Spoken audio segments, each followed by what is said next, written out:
So you live alone? Yes. You think I'm pretty? I know, gorgeous.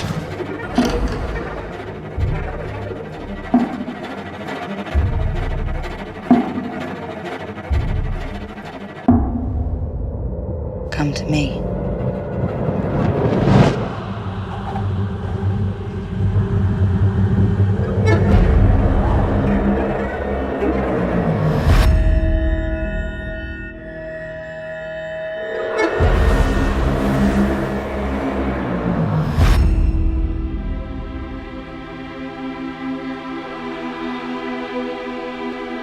When was the last time you touched someone?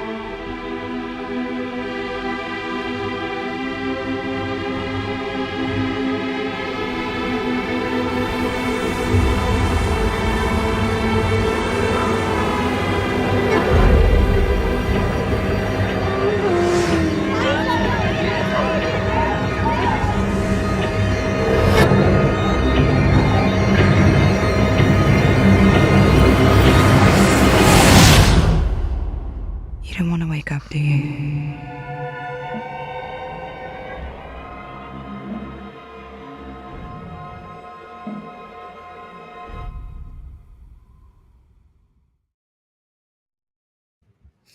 Hello, everyone. We are back. Oh my goodness, I'm super. I was just saying I was super jittery. I'm super excited. We are back, 2024 finally, and then yeah.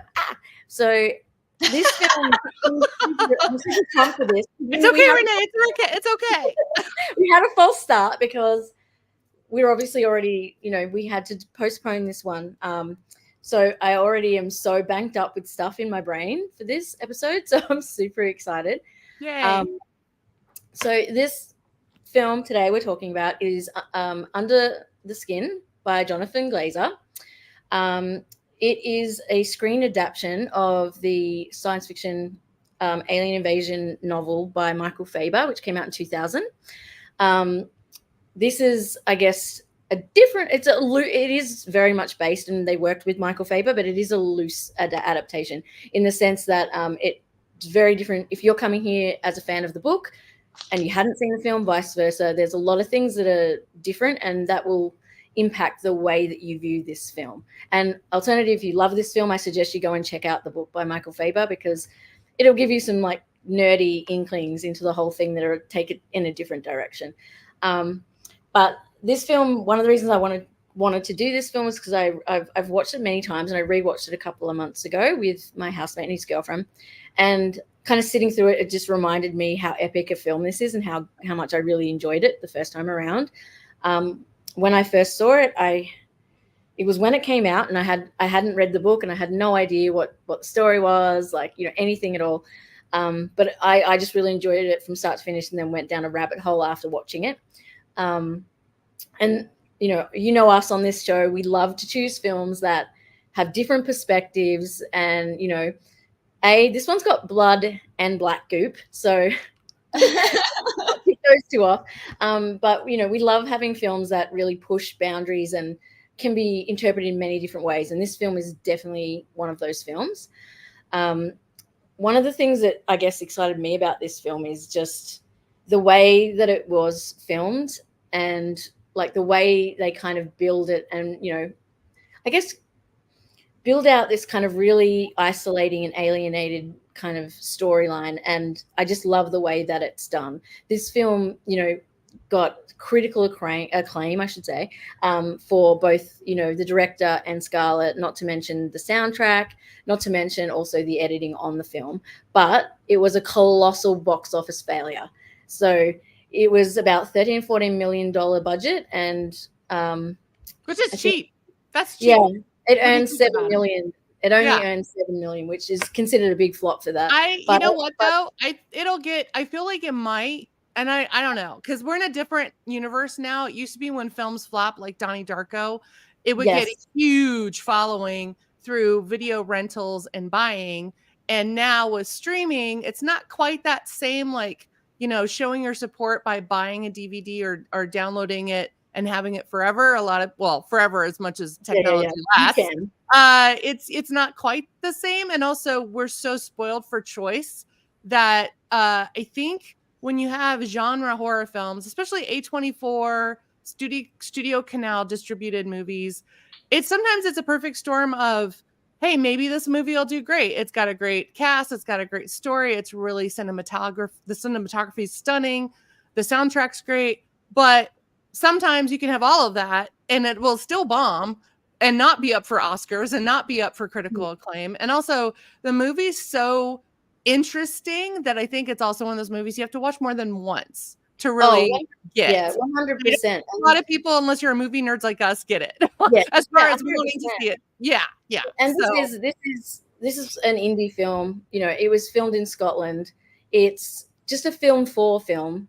This is not a big studio. This is film for in the United Kingdom. So this is a small film, and I think, you know, it achieved like leaps and bounds in that regard. And this film is kind of just like doing a bit more reading yesterday, like before the show. It's a minefield out there. If you type in Under the Skin, and then, oh my God, it is a minefield. It just, oh my God, everyone has very, very, very strong and differing views on this film.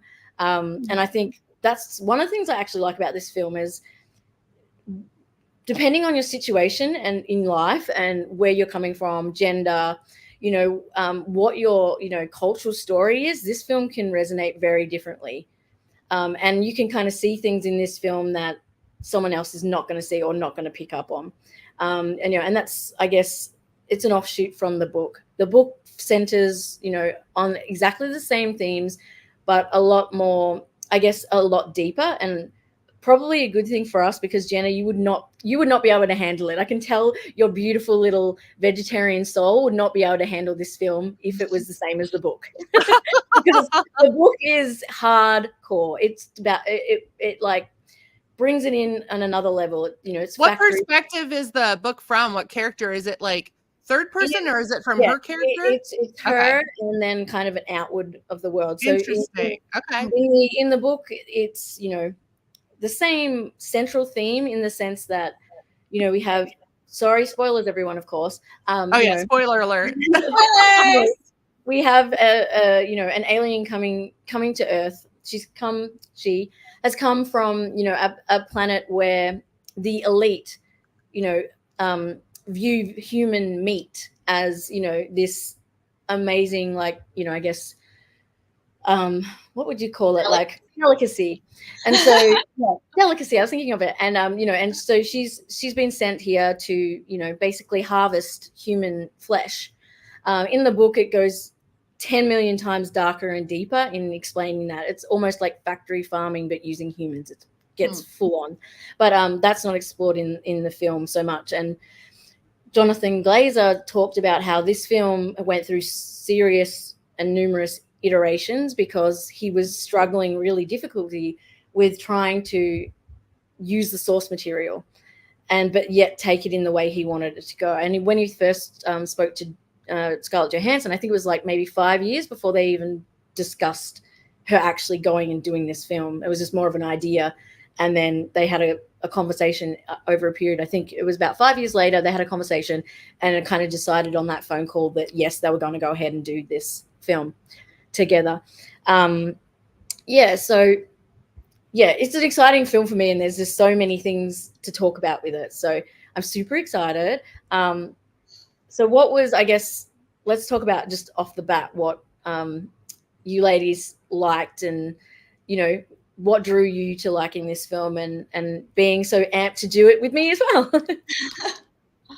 Well, I have to say I've only watched it once before today. I actually just finished watching it, which is why I was running a little bit late. I had like a bunch of stuff happen today, so I was behind a little bit. But yeah, so I'd only watched it right when it came out in like 2013, and I hadn't watched it since. So I watched it tonight, and I have to say, like, it's really interesting how movies, you can see them differently depending on your mood, I guess. You know, I was in a kind of a cynical mood, so I was watching it and I was like, man, this movie's fucking slow. I was like, this is really beautiful, but man, it's fucking slow. Because I think that on this show, you know, we tend to watch movies that are like a little bit more like fast paced and actioneers, you know, like they have like a little bit more like going on.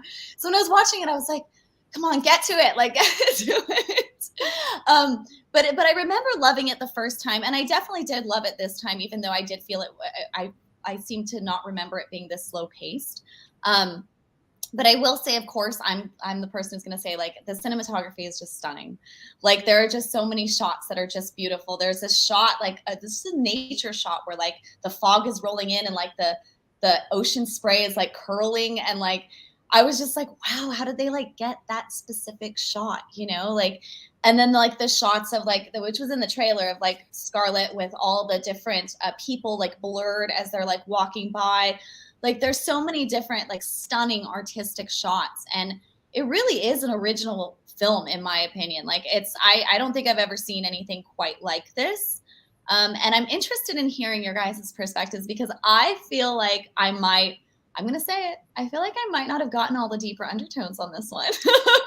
This is why I'm super excited to talk about you both with it, because, like, I've seriously been in my own rabbit hole on this film for a bazillion years, and this when I knew we were going to do it, I was like, I can't. I didn't even know there was a book. Okay, so yeah, I don't know. Yeah. Yeah, I didn't either.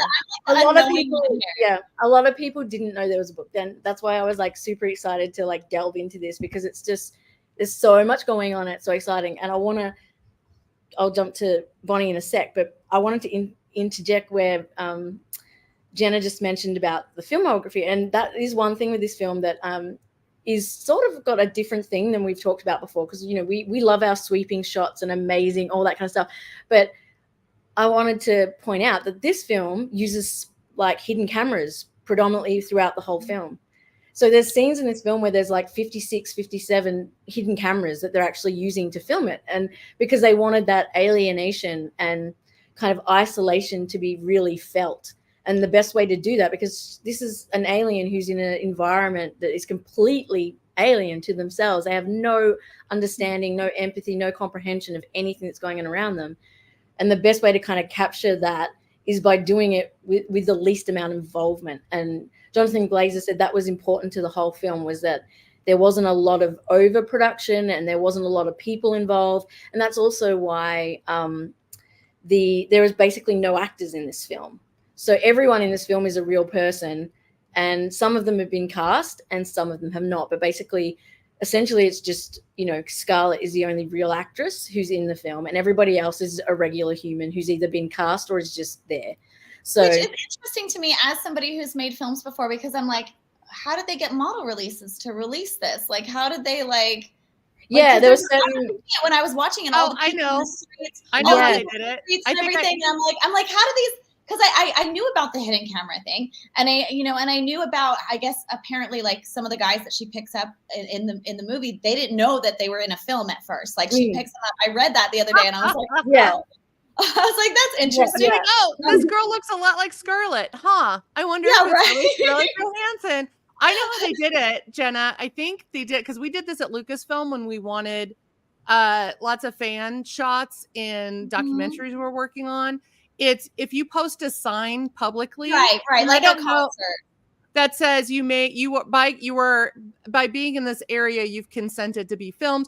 I don't know if that's still a legal thing you can do, and I don't know international laws. Like, I don't know Glasgow laws, because Glasgow is small. Like, I love Glasgow, and I had massive flashbacks when I was watching this film about how much I really love it there. And it is a really small, like, it wouldn't be, you know, if there was a film production going on, most people would know, I think, except for the, you know, the bits where it's like the outer villages and stuff, I assume would be different. But I did watch an interview where Jonathan talks about in a bit more in depth, Jenna, about how he managed to do that. It is pretty interesting. I mean, it is like 100% DIY guerrilla filming. And I love weird. it. It's weird too, but the shots are so beautiful. Like, their that's what I was gonna say. That's what I was gonna say. Quality. Like, it's like runs the gamut of beautiful cinematography that, and a lot of reviewers, a lot of fans of this movie have compared it to the kind of the scenes that stick with you from Kubrick films, right? Like from The Shining, where you have these long shots. It even starts, kind of with that road shot. Everyone and it's very similar to The Shining road shot. Yeah. So you have these like beautiful, but also just beautiful forest scenes, ocean scenes, ice scenes, like just beautiful scenes. And then you have like kind of janky real reality TV, like hidden camera news investigative journalism type cameras in like inside a car or in around shopping areas and at restaurants where you hear background noise of real conversations that people were In having. the mall?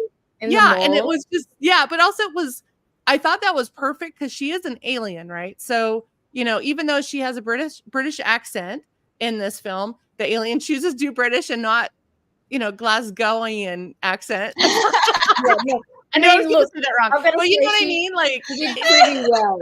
She did like pretty damn well. Like, that was interesting. Like, why not just make it an American accent? But I get it. It doesn't want to be Americanized in the sense of, oh, this is a fish out of water American in Europe kind of story. No, she has a British accent. But yeah, you know what it reminded me of? It reminded me of one of my favorite David Bowie movies, A Man That Fell to Earth, which is still one of my favorite all-time sci-fi films as well, of the genre of alien comes here and then tries to figure out humanity. The only big difference is that she's eating them. But also, is she? Because here's the thing. I don't know if she's just harvesting them for others when there's a scene that's very much like Stranger Things element where it's in the upside down where it's all dark and they're I all love surrounded those by shots. black. I'm sorry. I love it too. I love That's it too. And I know Stranger Things didn't invent that concept, so don't like come for me in the comments.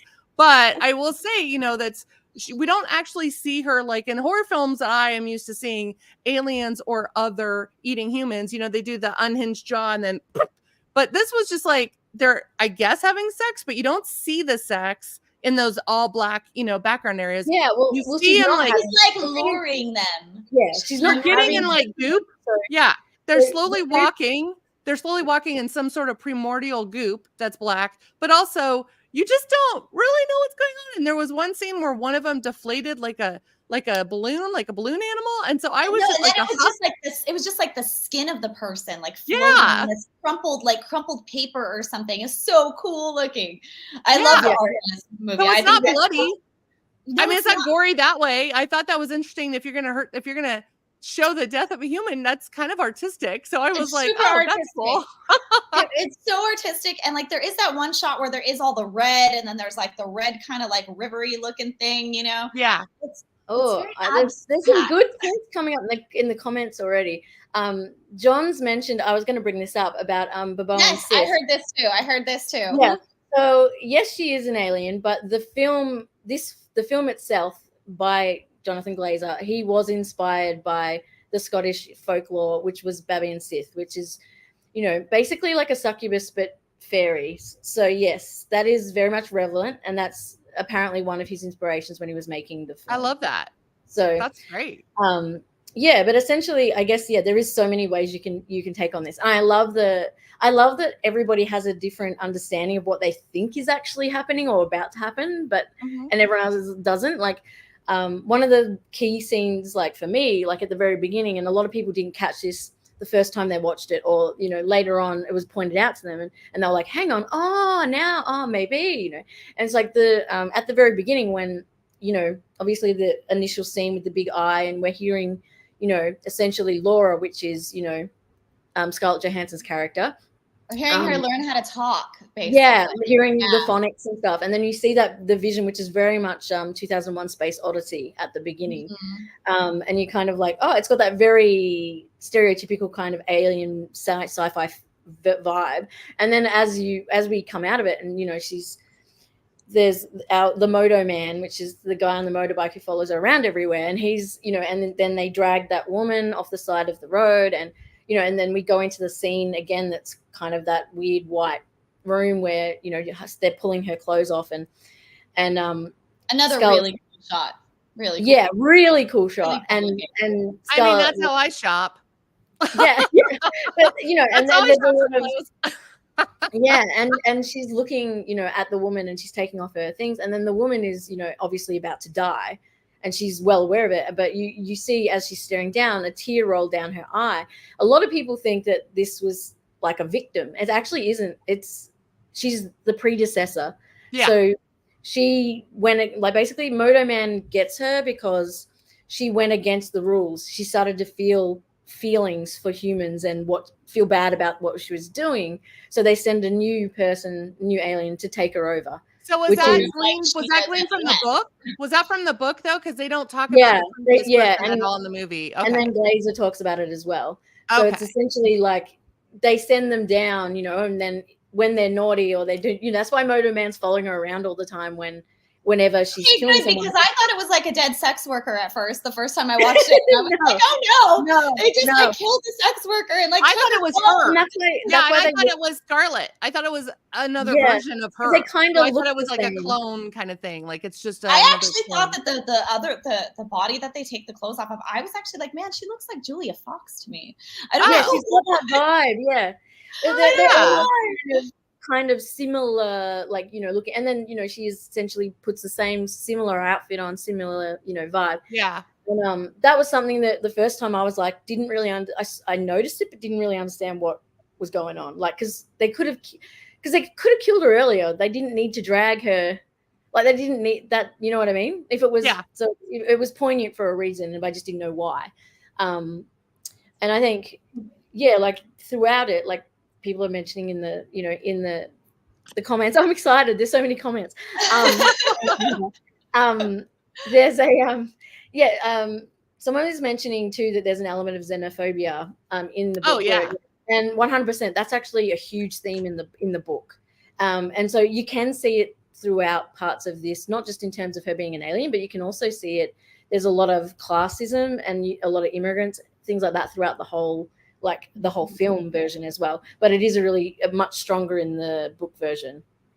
But I also love the accents. I love that the accents are really thick too. So if you're an American viewer who may not be used to a heavy Glasgow accent, it's kind of interesting because some of the expression that Scarlett Johansson's character has when she's trying to understand them talking, she's an alien just learning English for the first time, trying to learn it.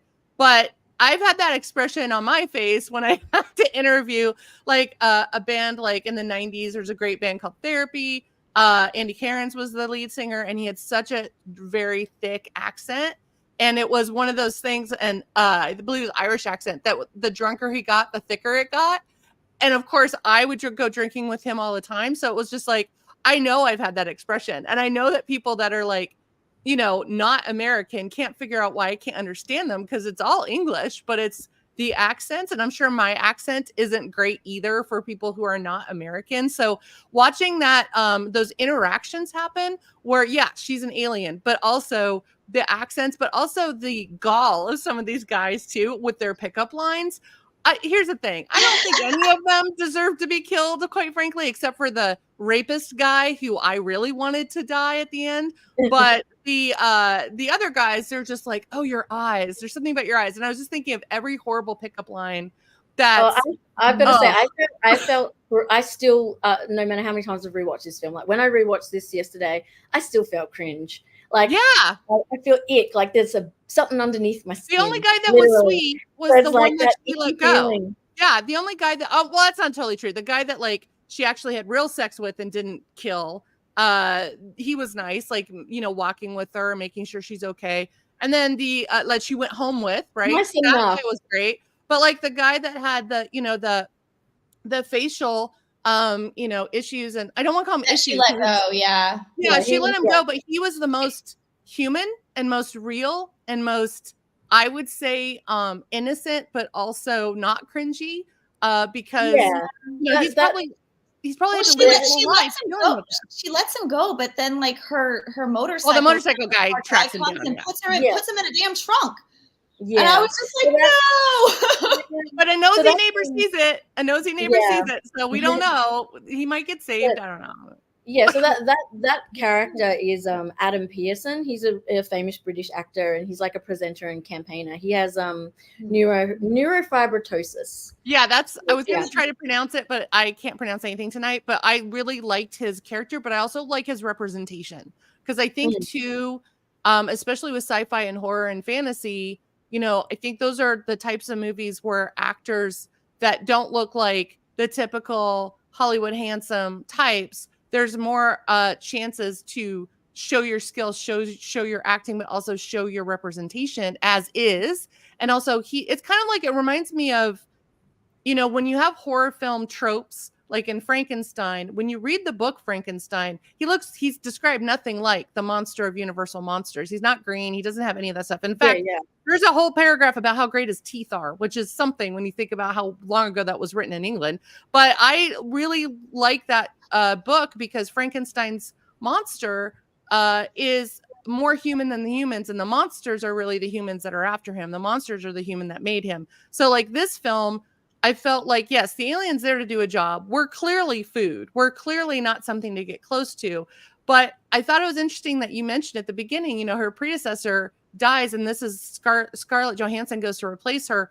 That's showing that there, and if you have to have a motorcycle guy as your handler throughout, that shows that there's a trend, or there is something that happens constantly with these aliens is they start to show empathy or connections with the food, which you can't really do if you want to keep your job.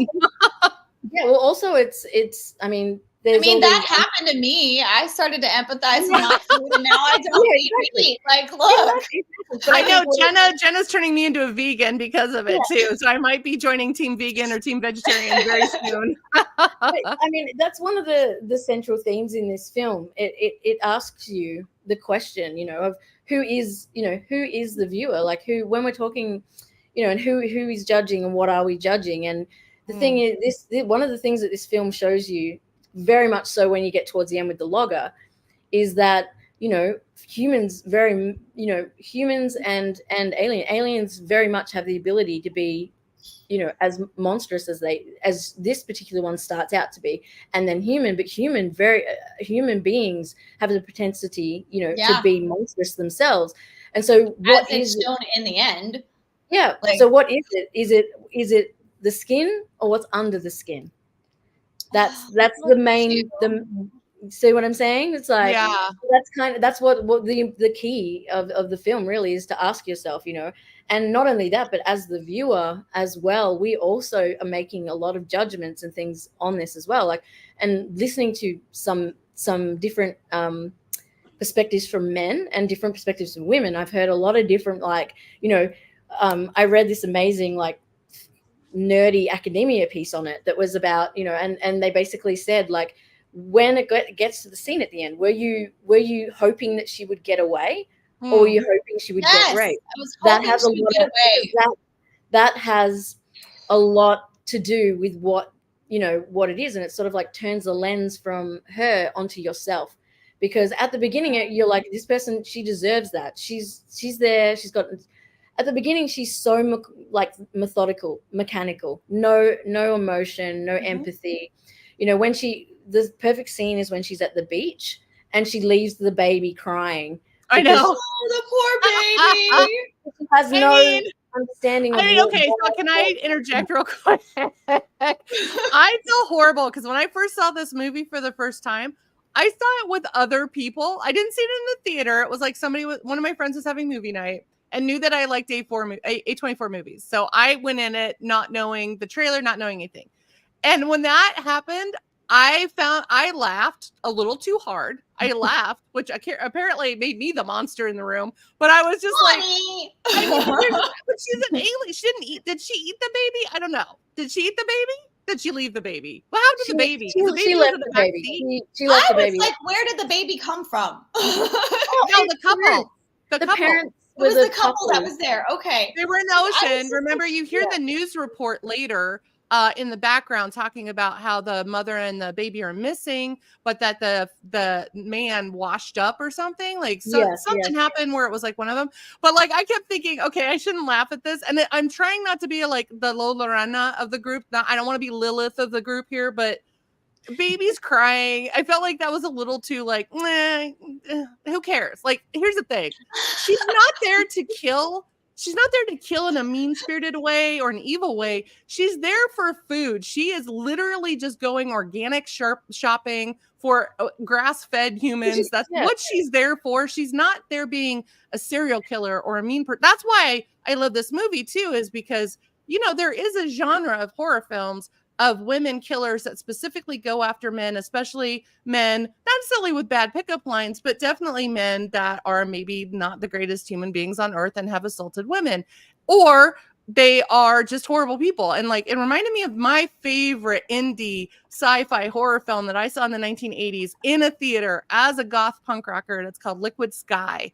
And it's about these tiny little aliens that invade this punk rocker chick. And they basically can only survive through the endorphins that come off during an orgasm during sex, but they will feed off of that and kill whoever she has sex with. So she is like first it's an accident, right? Then she goes after people that deserve to die. And then she goes after a partner who assaults her and dies from this. And then the aliens kind of just drift away. And it's the weirdest movie, best punk soundtrack ever. It's one of those midnight movies that didn't really have a rating, and you would watch it after The Hunger or Rocky Horror Picture Show or something. And it stuck with me because it was such an interesting concept of a film where aliens were kind of doing the dirty work, but they were under the skin of a woman who, you know, as women, we have big bullseyes on our back since birth. We are always having to look out for ourselves and for other women because we're just targets. We will always be targets. Doesn't matter what we wear, what we say, what we do, we will always be targets. So this kind of movie for me is liberating to watch because it's like, great. Then I don't have to worry about it. I didn't expect the ending. The ending's not great. The ending's not very feminist. The ending is not what I wanted. We will get to the ending later. I don't want to fast forward, but I do want to say I did laugh during the baby scene, so I do have to come clean about that in case one of my friends watches. I guess to clarify. So are men the only ones that are tasty because she only kills men, right? That's what I was about to say. Yeah, no. Maybe estrogen ruins it. Maybe we're too taste better or something. Yes. So the alien race that she belongs to, human flesh is a delicacy known as vodsel, and men grown men are primarily they're the top tier because they've got a certain type of muscular structure. So that's the type that that's they're the Wagyu beef. So they're the Wagyu beef. That's why she doesn't want to eat it. She doesn't want to eat a baby. She doesn't want that's like that would be like the moose. That would be like. Also, she's not eating them personally, right? She's just she's luring them back to like her. She's essentially a cog in a machine. She's being used herself. So she's just sent here. She's the worm on the hook. Things for the bigger up the top, you know what I mean? So she's already a part of this machine herself. And then what happens is she takes them into the room where they're going to have sex, and that's where then they're killed and they're taken off, which we don't see in the movie, but we see. And we don't hear screaming either. We don't hear screaming, so it feels like a humane death. So maybe it's kind of like they're drugged.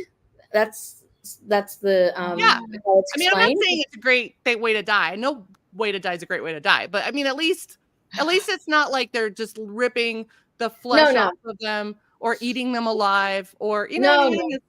Yeah, in the book it is. In the book, it's grosser. There's a production line. You get some of them get their tongues cut out. Oh, like a slaughterhouse. Yes, castrated, all of that kind of stuff. So that's in the book. I didn't mean to make it sound like, oh yeah, no big deal. Growing up in Kansas, one of my summer jobs was working at a slaughterhouse. I lasted one day. Oh my Lord. 1 day. I lasted 1 day. I was like, nope, out. I'm out. I don't care. Exactly. But yeah, it doesn't. This film centers, I guess, less on that aspect and more on the idea about, like the human experience and the female experience, and it centers a lot around, like I said, alienation, isolation, toxic masculinity, subjective sexuality, like all of these kind of other things and how that can bring about something. I guess with this, like with Laura's character in the beginning, as I said, she's very cold, methodical, no empathy. She's really there to perform a job, and she sees everyone she encounters is completely insignificant, and she can't comprehend even what they're talking about. And you can see that in her skills. Like she's been weaponized. She's for a particular job role, which is to go there. Conversation. And the conversation that is exactly the same each time. Do you think I'm pretty? Like the same kind of blur, and just feeding off of that kind of, that thing with men. But one of the things throughout this film that really stuck with me was just, I mean, obviously as a female, we can feel it and see it a lot clearer than maybe a male can. But throughout this whole film, I was thinking like there's almost 90% of interactions you have as a female ends up somehow relating to how you can serve, or in some way like, you know, be something for whomever that male is that is approaching, whether that's for the gays, whether that's, you know, as a sexual object, like, you know, whatever it may be. There's always this kind of, and throughout this film, she encounters those numerous times, but throughout the beginning, she doesn't comprehend it and doesn't really care. She's like, whatever, and she just glosses over it, and she's using that as her tool. But then, you know, even so much so that, like, from the beginning, you see her in her fur coat, you know. How did she get the fur coat? How did she goes, get the makeup? She goes into the shop to buy it at the mall. She goes in the shop, but how she got the money? Where's the money from?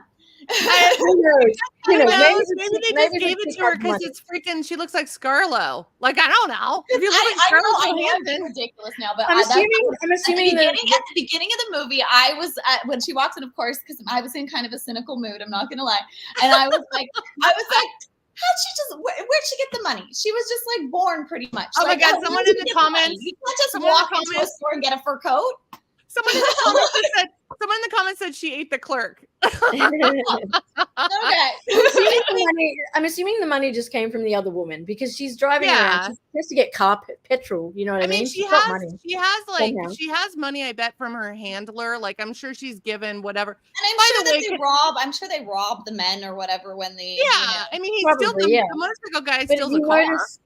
But it's one of those. Jonathan Glazer is really huge on not so much the dialogue, but on the symbolism. And that fur jacket, you'll notice that as her personality and, you know, as her awareness and understanding of who she is and where she is, she takes off that fur jacket, which kind of symbolizes her in her hunter mode. You know, she puts her lipstick on, she's got her jacket, very much a hunting prowess mode. And then as her awareness and understanding of what's around her and what she is and what she's doing starts to dissipate, you see her become more fragile, and, you know, she strips away at that exterior look as well as she's going throughout.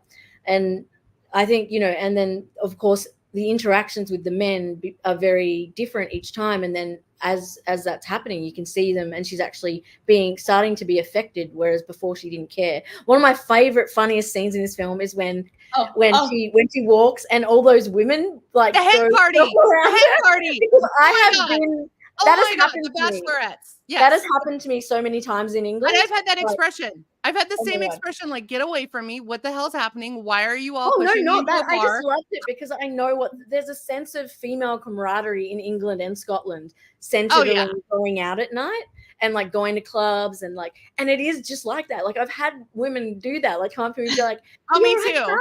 And and there's just something about it. It's just goddamn wholesome. And it doesn't matter if you are or whatever. I love that you love that part because that's so Australian to love that part. I have to say, like, it is. Yeah, here in America, they're kind of bachelorette parties are evil. They're like, a lot of the women in bachelorette parties could be like the worst people in a drag queen club. Yeah, I hate the part. I mean, but I love the women getting together and partying and drinking, and let's all. Well, it's also safety in numbers. It's also safety in numbers in a way too, so you can dress as whatever you want and you can be as loud. I just love that, like, it's freedom. It is. I mean, Jenna knows because she's on the level. I can tell she's picking it up. It's like Australians. You're. I just love Australians. Okay, I love Australia. I do too. I think they're some of the best people I've ever met. Okay. We can't help it. We just want to make fun. I'm like an honorary Aussie over here. Well, I do kind of feel like, and maybe Renee, you can tell me if I'm totally wrong here, but I do feel like Americans and Australians very much have a lot more in common, a lot more social interactions that are more common. We're much more outgoing and louder and say things as soon as we. Yeah, like I feel not safer. I just feel like instantly okay around Australians quicker than British. Irish and Scotland, I think, are kind of like more on the Australian side. Scotland a little more Aussie. Like, Glasgow to me was just like being in Melbourne with a funny accent. It's like a party. Like, I feel like, I don't know. Here's the thing. I'm also a dumb American. I've never lived in any of these places other than America. I've visited, and I watch a lot of, I'm an Anglophile, so I watch a lot of, like, shows that take place there. So, me too. But it's not the same as being there. But, like, this movie, part of me too was like, you know, and also my own brain as a writer, I'm like, oh, I would have changed this, or I would have fixed this, or would have, but that's not, I didn't write the movie. The movie's not just for me. The movie is supposed to be for everyone. So some people are going to love things and hate things. And some people are going to totally hate this movie. And some people are going to be like, oh, this is the best thing I've ever seen. And it's just interesting here. And especially if you come from, if you're, straight, or if you're a guy or a girl, or if you're non-binary, or if you're really into sci-fi or really into horror, or really, you know what I mean? And there's so many little angles, like if you're from Europe or you're from America. So I love this movie because every time I watch it, I've watched it like 3 times now. I see something I didn't see before. I figure out something I didn't figure out before. I notice something that I totally am like, why is this not more obvious? Or why wasn't this talked about at the beginning? But that's another thing to talk about. There's no talking really in this movie. You get barely any talking. Lot, yeah. Barely. And there's no explanations. There's not even like a full line of dialogue, and other than the sounding out the words at the beginning until like 15 minutes into the film or something. And I think crazy. I know a lot of I feel like, and I know a lot of people complained that was the biggest complaint in this movie. Like a lot of people. Really, I actually really liked that. I liked that. I mean, not me, obviously, but like a lot of people said it was not enough dialogue or too slow. For me, it wouldn't have worked had there been too much of both of those things, because the idea is to make the viewer feel, as disconnected and isolated and confused about where they are, because as she is, like, so I think that's where the slowness works, because there's before you have it does work. I was just in a hurry to get to the show, and I was like, hurry up. Oh, I know you mean. I gotta watch it again. It's like, hurry up. I'm gonna be late. It's like that, things like, like I guess like existential dread, and like, and that feeling of growing isolation and questioning who you are and where you are and your humanity and your purpose. Those things don't happen overnight. They happen over a long period of time. And I think that's where the slowness and the kind of dragness comes from, is it's building that sense of unease. It is building up to that ending too. Yeah, exactly. I want to know, kind of off topic, but I want to know if y'all know my favorite, like the part that I laughed out loud at in this movie. And I'm wondering, it wasn't the baby, was it? Was it the bit that I laughed at? I mean, there were so many parts I loved in this film, but was it the part where she's having sex with the dude, and then she stops, and then at the end she jumps up and she's like, "What is this between my legs?" But she looks between her legs with the lamp. Yeah, I know. Not to mention that was so good. To be fair though, she was about to experience the worst sex of her entire. I mean, life. Well, she's a virgin. She's not actually she's having gonna sex. have a really shit experience to boot. I felt sorry, but but the look right? on her face when she jumps up is just like the look on her face. I literally laughed out loud so hard. It's so good. On his face. Like, she's an alien. She doesn't have a fucking vagina. So like, well, she does now. And that's also why he was having such a hard time trying to. But see, we don't know that. But we don't know that. We might talk about it in the book, which I have not read. But you don't know that. But you do know it. We don't see anything at all. So to me, it's like either he's screwed up. No, but later on, you see that she hasn't got any internal organs. You see her walking. At the end of the film, she hasn't got any internal. She's all external. So you rip the skin off, and she's just a black sphere. She has no. There is no inner. Still humanoid. She's still humanoid, and she has all black humanoid. You can't see between her legs when she's walking. You don't know if there's a hole there. No. Yeah, but I'm just going off of. See, you know a lot more than we do, Renee, because you read the book and we didn't. So you can't. You're the smarty pants. I watched a lot of stuff with Jonathan Glazer about how the character. You cheated. You got the teacher's edition. I feel like I'm the one who doesn't know the most because I've only watched it twice, and I very much rushed through it today before this, before our show tonight. But yeah, I don't know. I don't know. I just thought that part was really funny. And I really, really, really wish she'd killed the guy at the end. I think that's probably my only big gripe with this is that like she had a heart at the end, and she became like, just someone who she had humanity at the end. You want to know? And then she just died. I know. And also when she took off her skin, first of all, that special effect when she took off her skin and you see Scarlett Johansson's face blinking back at her. It's such an interesting, horrifying thing. But here's where I would have So I have to say this real quick, and then we can get back to reality or whatever this reality is. How I wanted to rewrite it was that she took off Scarlett Johansson's human skin, and underneath, I wanted there to be an animal. I thought it would have been so much cooler if instead of a humanoid alien, it was like, I don't know, a pig or a cow or a chicken or something that would have been like, haha, it is them. You know what I mean? Like aliens on another planet. Because I always thought about this as a little kid. If there's humanoid aliens, there's got to be a whole alien planet full of cows that can talk, kind of like Orwell's 1984, but aliens, right? So like, I think that would make it. I don't know. I think that I don't say it has to be like an Earth. I think it would turn into like a parody of itself almost. No. I mean, hold on. Let me explain a little bit. Hold on. We're all arguing. Hold on.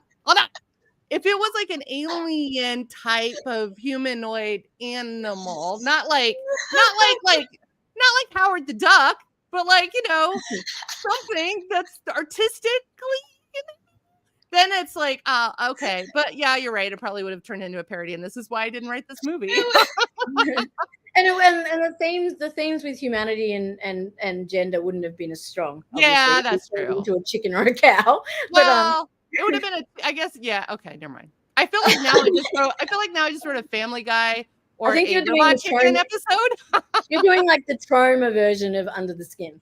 No, you're right. Yeah, that's true. Oh my goodness, ladies, tonight you are funny. Can I just say? This is what happens when we don't have a show for a while. We're a little revved up. We're on kind of like a weird thing where we're watching sci-fi movies where there's not a lot of dialogue because No One Will Save You didn't have any real dialogue, and I love that movie too. Oh, I loved that movie. Yeah, so I feel like we're on kind of a artistic, but we always do this. We love our A24 studio canals, genre films, filmized films. So, and I love it. And I think this was said in the comments earlier by one of our very great viewers. Thank you for leaving comments and paying attention to us as we're talking. But also you were saying stuff like American audience sometimes are so used to having things, especially in sci-fi, over-explained. And it's nice to not have that. It's nice to leave it up to our own devices, our own brains, our own interpretation. And that's why I really like that. I think that movies like that too. I really love that because it allows the person to kind of see, whatever, like I think you said at the beginning, Renee, like whatever you're going through, however your perception is at the moment that you watch it, like that's the way you're going to view it. I think, like I said, the first time I watched it, I walked into it like not knowing anything about it, not even seeing the trailer or anything like that. And I think I was so transfixed with it. I was really locked in. I did not feel like it was slow. And then today, of course, because I had this crazy day, I was just kind of like, and cynical and like, and kind of like picking it apart, which, but I love movies that don't lay out everything for you. You know what I mean? And let you make your own interpretation and let you see your own perspective or see yourself in it or reflect, it's like kind of like a mirror in some ways, It's a Black Mirror in a way. I mean, that's just been brought up in the comments as well about the mirror. And mirrors actually they're actually all throughout this film. There's a lot of scenes of mirrors, which is sort of that whole thing about. Can we talk about that scene a little bit when she's staring at herself in the mirror in that room? Because I wanted to explain to me because I don't know if I understood it quite. You mean the scene when she takes home the guy with the deformities? But she's staring at the mirror for a really long time. I wasn't sure what that. Or I was supposed to pick up on that. My understanding, I guess, is it's about this is kind of the turning point when she starts to question, I guess, what her purpose is, because she all this time she's had all these guys sort of come along that have all been like, and right into it. Then she meets this guy who feels as uncomfortable and this kind of rigidity in his own skin as she currently does. Okay. She feels alien to the body she's in, and she's not met a human up until this point who feels that same way. And finally, it's when you start to see that she actually starts to understand or question what it is that she's experiencing. And looking in the mirror is her she's actually feeling that experience of feeling uncomfortable and feeling alone and isolated, and kind of that shift is that's sort of the main kind of moment when it starts to shift. Interesting. And I guess it's triggered by him, and then not too shortly afterwards is when she lets him go. Yeah. Okay. Also, someone mentioned that she's like that black humanoid alien at the end representing the black goo that they walk into. So now I'm wondering, is that what she's made of? Is that I think it is. Goo? Is it an Yeah, alien I think goo? it's like, it's that kind of like, what is it called when it's like metaphysical kind of Like some primordial. kind of, yeah, goo. It's just, Goo? I mean, just some kind I of mean, goo. that's where we come from, right? I mean, I think that's something that they talk about in creationism, or not creationism, biology. There's like the goo that our bacteria or the amoebas came from that eventually made humans. But yeah, I was wondering about that because I was like, okay, this black goo is super cool, but is it like a way to disintegrate and give nutrients to things, or is it an alien? The goo itself, like, what is the goo? Yeah, it is. I think it must be make up their being. I didn't like go hardcore nerd on that, I've got to say. I just love Sorry, goo. I was like, so is this a Slurpee? But, like, are they just making human slusho Slurpees, or is the goo actually the alien and they just get absorbed in, like, you know? I don't know. Because when they're walking in the room, the room actually almost the room is like a room when they walk in. It's a black space, but then it becomes malleable. And as they're walking, they're walking through it like they're in water almost. But it's but she can walk on top of it. And that's another thing because she is it, right? Yeah, but also I mean, there's I want to know how they filmed that. I really want to know how they filmed that. If it's just like a green room or green screen. Green screen, right? That's you just want real goo. I want real goo. I was like imagining, I'm like, okay, so they made this like super crazy black room using that super black color that the scientists discovered, right? Oh, like, and then they made like this would have like been so black expensive. pool. They made this like black pool in one area of the room where the guys would like walk into the goo. That's the way I was envisioning how they shot this. Because as a director, I'm like, how did they shoot this? Of course, it's probably a green screen. It's probably just a green screen. I mean, Jenna, if this is a Roger Corman film, yes.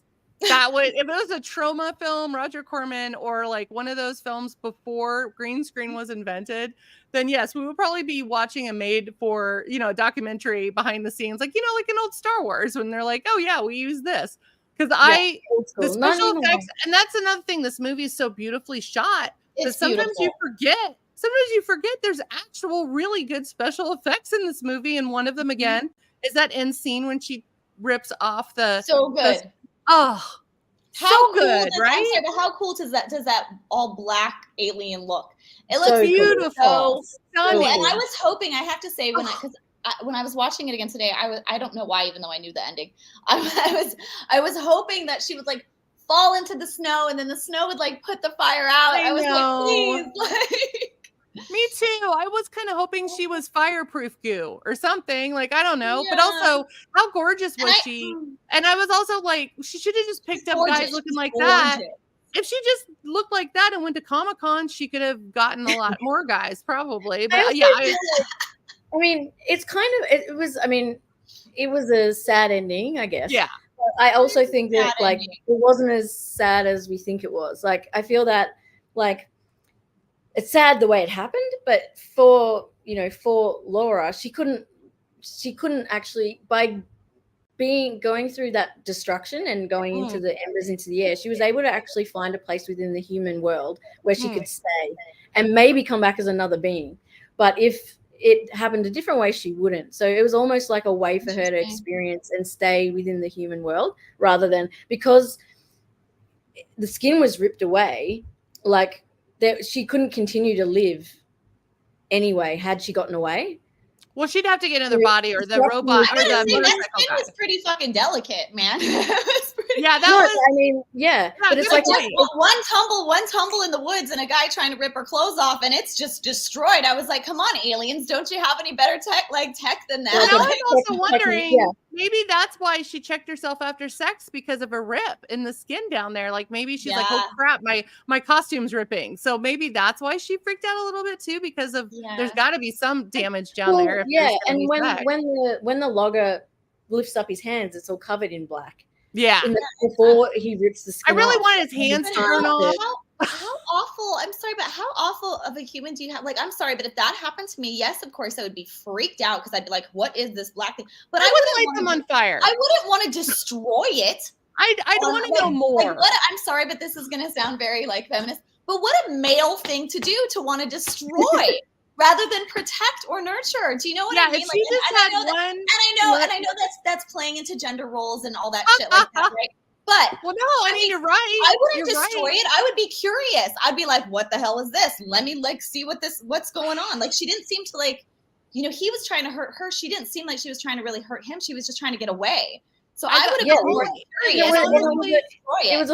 It was a full like it was like a full 360 because essentially she was the monster in the beginning and then she became just like her victims and the other way around. The monster is now chasing her and she's now reacting with human emotion where she wasn't previously. I mean, and then there's the part where you see obviously she was of value to him while he saw the exterior and everything he wanted it for. As soon as he saw under the skin, he was repulsed by what he saw. And but here's the thing, though. Really interesting, Renee. That's very, very interesting. But after he did, if she wasn't that, and if he did rape her, what's to say he wouldn't have gone back, lit her on fire anyway, because he's done with someone he raped and he didn't want to have any evidence. So who knows? Because he was a little too quick to think that one through. It was like very quick. He came back with that gas, and it's like, wait, is this how you normally get rid of bodies that you rape in the woods? Because that's what I was thinking, and maybe it was my true crime brain. But I was like, rapists don't do it just once. He probably does this a lot. He's a trucker. He probably has a lot of bodies in that forest. So for me, it was like I wanted his hands to burn off. I wanted other things to happen that weren't going to happen clearly because that's not the ending. Say, like the first time I watched it, I knew like when she had the interaction with him at first in the woods and he walked by her and he was like, "Oh, I was like, this man's going to rape her. This man is going to freaking rape her." Because it was the same guy, right? Yeah, it was the same guy in the yellow jacket. Yeah. I was like, you could tell by the eyes. I get really uncomfortable with rape scenes in movies. And like, I got real cringy and icky feeling when I started watching it happen again tonight. I was just like, ugh. Like, it's a trigger for me. To be honest, I don't like rape scenes in movies. In fact, I avoid any them. movies. I couldn't. What is that movie? What is that awful movie that I had to stop watching because the rape scene was so bad? The Last House on the what is it? There's plenty. Yeah. There's a lot. There's many. Like a really long rape. It's really bad. Yeah. Is that the movie Renee? Is that it? Yeah. It's the one from the 70s. I mean. No, I don't know. No, I know which one you're talking about. It's The Last House on the Left or something like that, or it's something like that where it's two girls. Here's the thing. In the 1970s, especially in the 1970s, there was a horror genre that started, which was rape revenge horror, and it was rapists and whatever. I'm not going to go into it. It's triggering for me too. I don't like it at all. In fact, I avoid horror films or anything. Walk out. But here's the thing, like my worst movie that triggered me wasn't even a horror film. It was called Prince of Tides, and there's a horrible scene in there, and if you know, you know, and I'm not going to describe it. No, I actually was at the movie theater with an ex-boyfriend, and we were somewhere traveling, and we went to go see Girl with the Dragon Tattoo, and I walked out. I was like, I can't watch this, and so I still have never finished that movie. Yeah, I walked out of that scene, and I was like, I can't, like, I just can't. Yeah, there needs to be stronger. I feel like there needs to be stronger disclaimers with those kind of things. Like graphic sexual content's not enough to explain what it's going to be, and that's usually what they say. Especially if you watch a movie streaming, it'll say that. Luckily, this one wasn't super long. Yeah, I mean, how do you do that? Like, I mean, it's a hard thing to precursor on things. Like, I hate rape scenes, but if the rape scene is in some way, I feel it's a part like.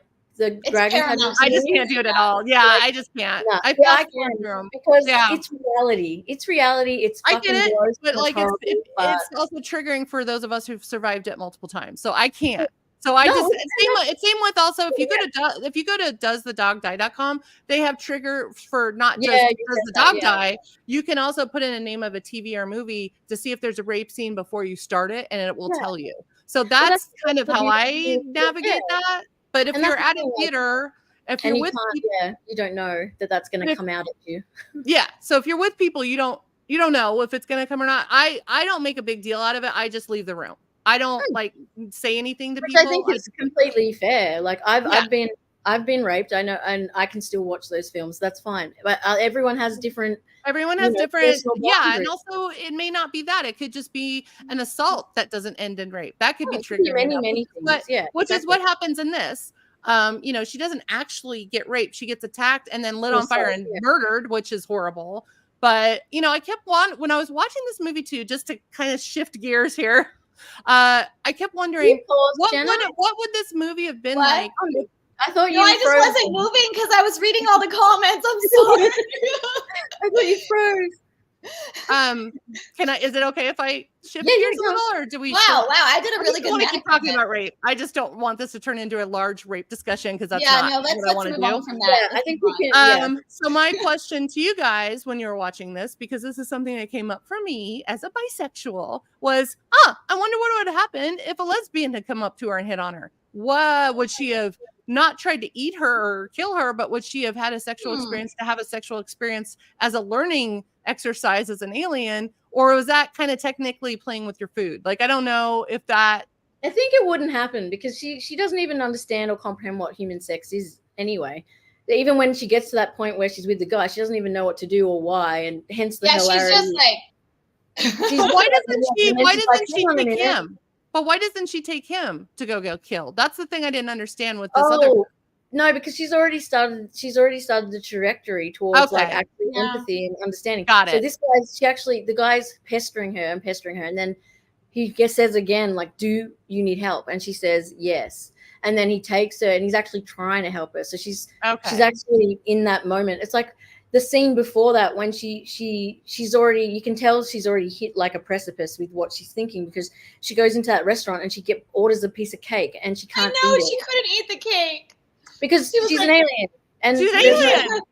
Sugar. I was like, give me the cake. I will take the cake. But that's me too. See, that's why you need a lesbian scene. That's where she was, her feet. She was dipping her feet in. That was the first time we saw that she wanted to experience something that they were experiencing. Yeah.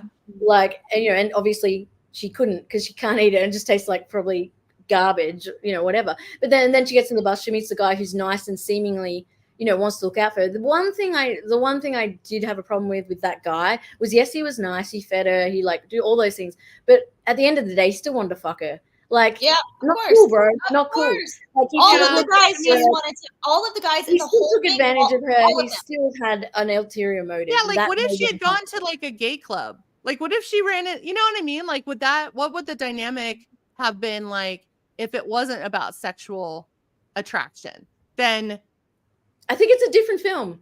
I mean, this no. I'm just curious. It's very much about male, it is very much about male. Yeah. The male cycle, the male gaze. See, this is my problem is I put myself into the main character and I'm like, okay, I'm an alien. Bonnie the alien. What would she's here to grocery shop. She's here to get some free range human flesh. But what happens if she's starting to feel any kind of attraction? And of course, we don't know any of this. This is all me world building in my brain as I watch something because I'm severely ADHD and also have an imagination that goes crazy when I watch things I like. Even when I watch things I like, I kind of change it in my brain. So that's why I have to watch things multiple times. So I don't think I like projected my own whatever I wanted to have this movie be. And I like this movie too, because it has such a interesting impact on its viewers, because I did go down the Reddit rabbit hole to see what people were saying about it. And yeah, there's going to be people that totally hate it, totally don't get it. And then there's people that like it but don't know why they like it. And then there's people that have all these theories, from feminist theories to xenophobia theories to right down to alien world building and blah blah blah. And what does it mean to be a human? What does it mean to be of flesh? And it was just it's one of those movies I like because if it's gonna stay with me longer than like a week, to me that means it's a good film, because it made me think about something other than what I usually watch movies for, which is escapism. But the minute a film makes me think about it nonstop, I know that's good writing, that's good filming, that's good acting, that's good everything, good directing. And it makes me want to watch it again to see if I missed something. I'm sure I'm going to watch this movie multiple times, even after this discussion, because you guys have pointed out stuff that I didn't notice before. So thank you, because that's why I love doing this show. And also people in our comments are pointing out things I didn't think about. I didn't even put 2 and 2 together that she might be made out of the same black goop that we see her at the end. Like, I didn't think of that. Yeah. Yeah. And the other thing I loved about it too, I mean, because Jonathan Glazer said he didn't set out to make a film about gender experience. It was purely about the human experience. But Michael Faber is the guy who wrote the book, is very much about gender bending and showing gender experience. So it was very much built into the story. It was hard to ignore it, I guess, throughout the film. Whether you were trying to not do it or do it, you know what I mean? It still underpinned the story. But I think one of the things that I thought was really like clever, and I didn't really realize it the first time around as much until I watched it again and sort of went, and so a friend was like, hey, and I was like, yeah, you're right. Like throughout, like you notice like throughout the film, like, you know, all of the scenes with, I guess with the men, there's so much full frontal nudity. I love it. And yeah, and with Scarlett Johansson's character, it's always on the side. It's always very like, well, she's just wearing a bra and underwear. But the men are very much like, whoa. Oh, and yeah, full Monty. Even the guy, you know, with the deformities, like his scene is very like full on as well. Like, and I love that because that's something that women get in every film they're in. And this film is very you know, not worried about doing that. And I love that they kind of turned that around and made the male feel like they were the one being objectified, but also vulnerable. There's no erect 100%. Penises anywhere in this movie. They're just all floppy and hanging out. Which, I mean, was there, Jenna? I didn't see any erections. No, there's no erections. Okay. No, they're all floppers. Because I think that changes the rating of a film if it's erect, right? Oh, it was something I was watching earlier. Yeah, it was. I was like, I saw an erect. I was like, wait a minute, I've seen an erect penis today, and I was like, I was watching. I mean, I'm just saying. But yeah, like I love that they're so flopped. Like, yeah, they're all flopping in the wind, and they're all just like very like. I shouldn't laugh at it like that, but. You know, but it's just like, well, you know, because when women are, you know, women are so used to being objectified and turned into very much poignant, sexual objects. It's not often, you know, and then you see men in an everyday situation, which is, you know, looking that vulnerable, whereas women often are not put in, you know, we're always on, you know, we're basically 24 hours on, like.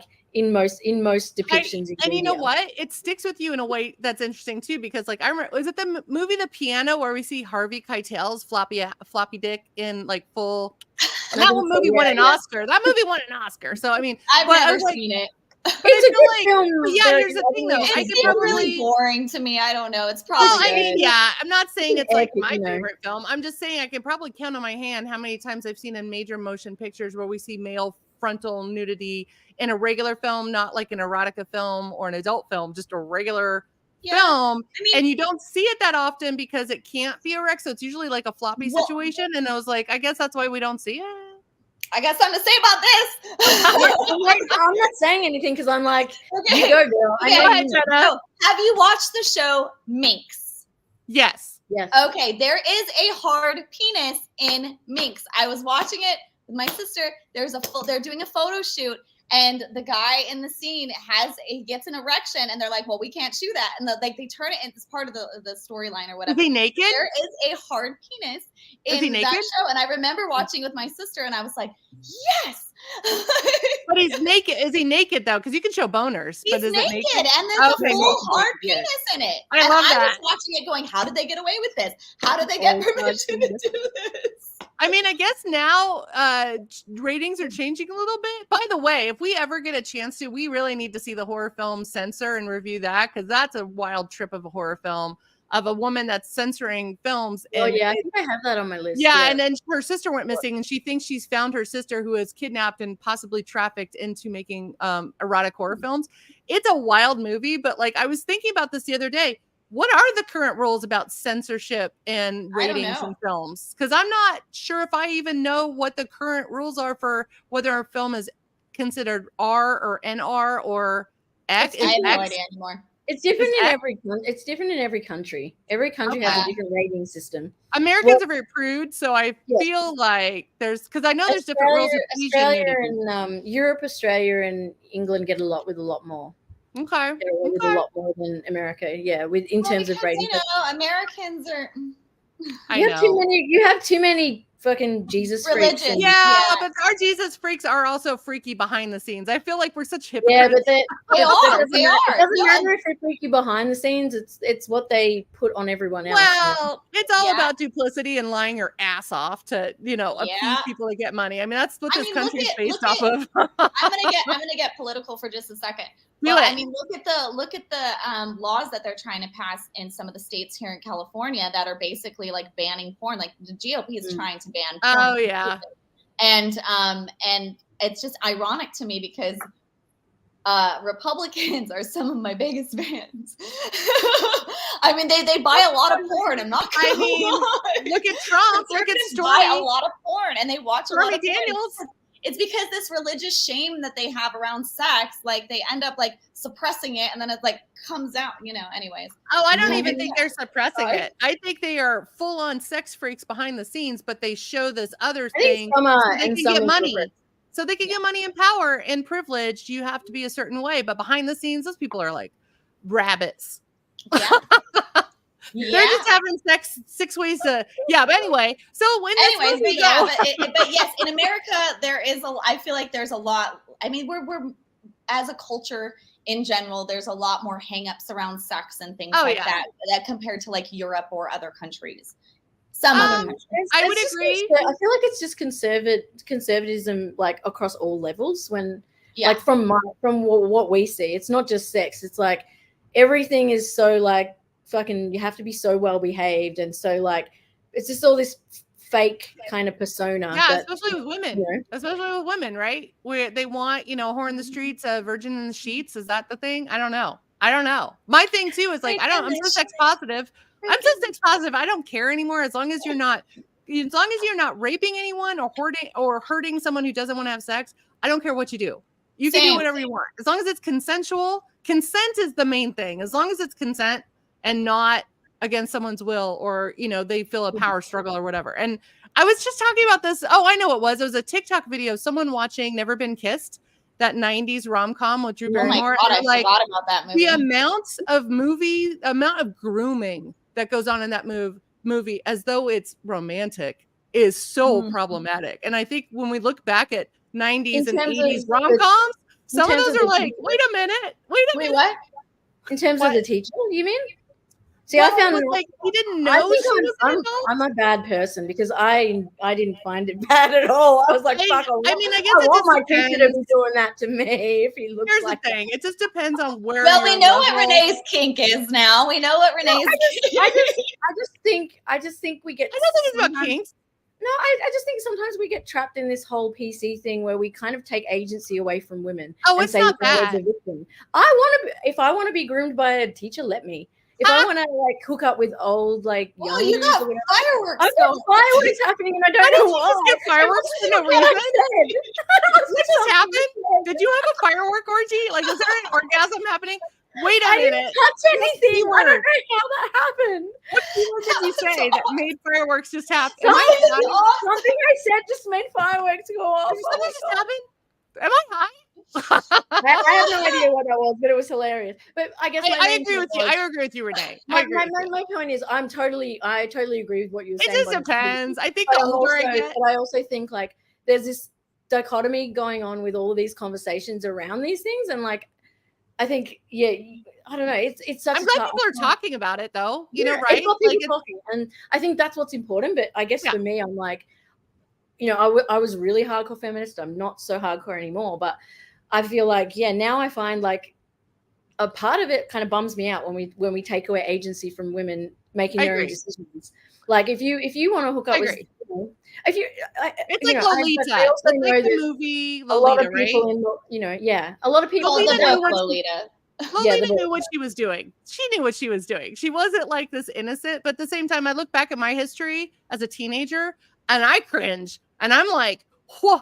What were you thinking? Also, how many fucking guardian angels do I have on staff right now? Because I should have been dead or at least hurt or at least damaged or something in just of who I was going after. Older men, older teachers, people at church, dad's friends, Dad, I should not have been. And I was flirting. Well, I was flirting. I was just honest. speculating, but, you know. I also flirted with mom, so I'm not going to leave them out. Yeah, I didn't have. It Oh wasn't my American goodness, Bonnie. It wasn't This is not a having sex with everybody. I'm just talking about flirting. I'm not talking about like this is the internet and this is forever. oh please, there's enough. People can find it. No, I don't know. I look at movies like that too as an older, like I'm in my 50s now. So now it's like when people are talking about Mrs. Robinson in The Graduate, she was young, by the way, in that movie. Anne Bancroft was not elderly. Never seen it. It's like a mom hitting on her girlfriend or on her daughter's boyfriend. And it's a great movie, and it has great pop culture references. It does. I mean, I know what Mrs. Robinson means because I know like the cultural reference, but I've just never. It's also used in the latest episode of True Detective when one of the other detectives compliments Jodie Foster's character and her deputy, and he says, "You're playing Mrs. Robinson with your deputy," and the kid's like, "Who's Mrs. Robinson?" And I'm like, "Oh boy." But that's a reference to The Graduate. Sorry, I'm getting way off base here. We need to roll it in. Roll it back in. Let's bring it back in. I'm going to roll it in with a really, really funny observation that I had. So when the guy like takes her off the bus, you know, and she's like going home with them, and he like stops at the store and he picks up food. Those eggs are not refrigerated in Scotland. He just grabs eggs from like a shelf, and I was like, how fresh? Eggs not refrigerated in Scotland? Is it different rules? No, well, a lot of, I mean, well, if they're Is it from a farm? Well, no, because you technically don't need to refrigerate eggs if you're gonna. You actually, really? Yes, unless you're going to not eat them. Unless you're gonna not eat them, like chickens within a week. Lay them in a refrigerator. They don't have to be refrigerated.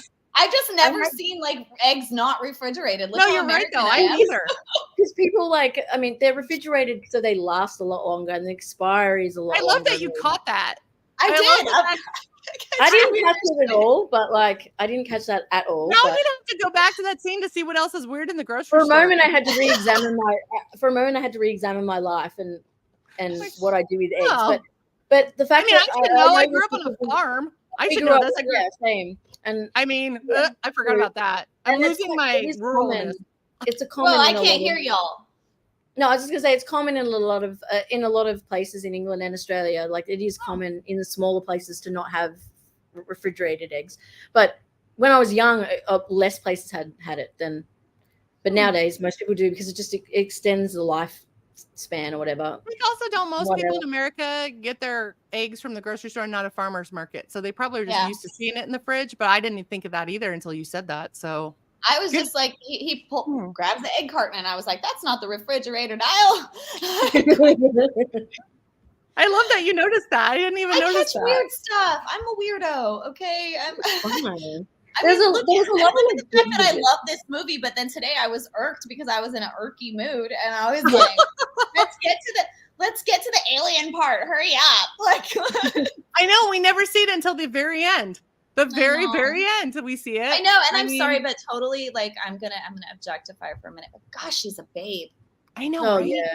Like whoo, she's a babe. Just a babe. She's a babe. Like whoo. Yeah.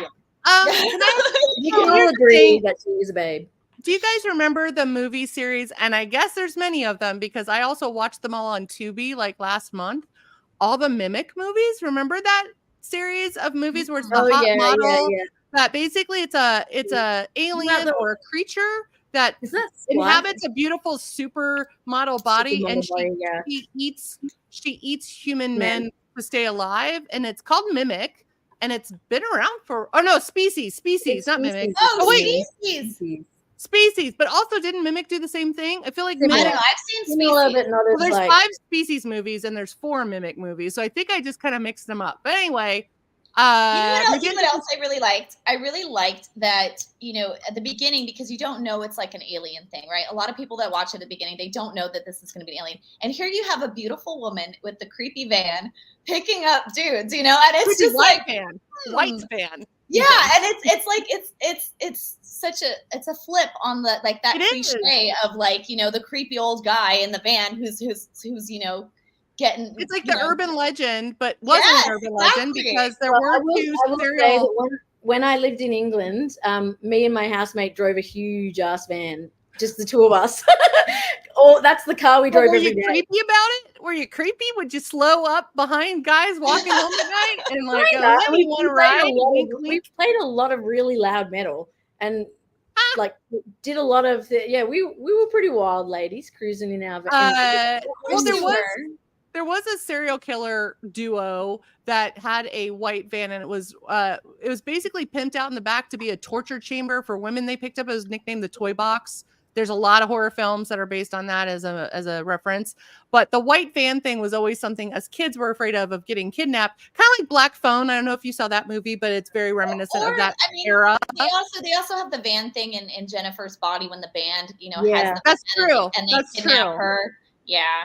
Which is also kind of funny because when you think about it, we're raised to trust vans, like we're raised to trust vans, like in Scooby Doo. So it's like, why did we go from trusting the mystery machine to then it turning into the murder machine? That is such a weird. I did not put two and two together there, but I used to trust vans until I got older, and I was like, wait a minute, that's a kidnap thing. And if I was going to kidnap kids, I would make my van look like the Scooby Doo van because then it's like you're halfway home. You don't even have to convince them at that point. You just I'm sorry. My goodness. This is how I get banned. This is how I get. Okay, I'm gonna stop before I get canceled because I have not kidnapped anyone. I don't say you should kidnap anyone. Don't do that. But anyway, vans, huh? Vans, yeah. But I just thought it was interesting because at the beginning, like you don't know for sure. You don't know this is our alien movie. Yeah. At first, and at first you might think, yeah, this is a serial killer, but this is like a flip on a serial killer thing, because she's like, kind of hunting her prey with these men. And I do think it's interesting too at the beginning where she asks, when she's meeting these men, some of them have families and they have places to go, and it doesn't seem like she takes those ones. Yeah, she had I feel like there was a checkbox. Yeah, was there some like rule book in the book? Like when you read the book, Renee, was there rules to? Not really, no. Okay, I was curious about that too because I was like, oh well, that's kind of nice that she. But then again, she was like, oh, you have somebody to go home to, or you have a family, or something like that. I don't remember exactly what the dialogue was, but. But then she's like, with the other one, she's like, oh, well, you're alone. Oh, you live alone. That's what I was. Like I mean, she's getting, but I thought maybe she's smart, right? Because you don't want to kidnap and kill someone that has people looking for them. Yeah. Exactly. I mean, that's why in real life, a lot of sex workers are usually the first a serial killer goes after because they're the people that don't necessarily get the same airtime as like, you know what I mean? Like the cops. I hope that's changed. But I know that the cops sometimes are like, oh, it's a sex worker. They don't care. You know what I mean? That's why a lot of indigenous women go missing. A lot of indigenous. So I was just saying that, a lot of, unfortunately, there's not. So the checklist of are you alone? Do you have family? That's like serial killer 101 a little bit because you don't want to take someone who has a family waiting or people that will call the cops right away if they go missing. That's why sometimes sex workers are the first to get attacked because there's not a support group around there unless the pimp is around or unless they have other women looking out for them. That's usually, runaways and people like that. Vulnerable people. And let's differentiate. There's many different kinds of sex workers. So let's differentiate. We are talking about full service street sex workers. Yeah, I just didn't know what the proper terminology to use for is streetwalkers. Bad to say. I don't think it's very PC anymore, but I mean, there's so many differentiations. I honestly can't keep up with it because you have so many different kinds. You have like call girls.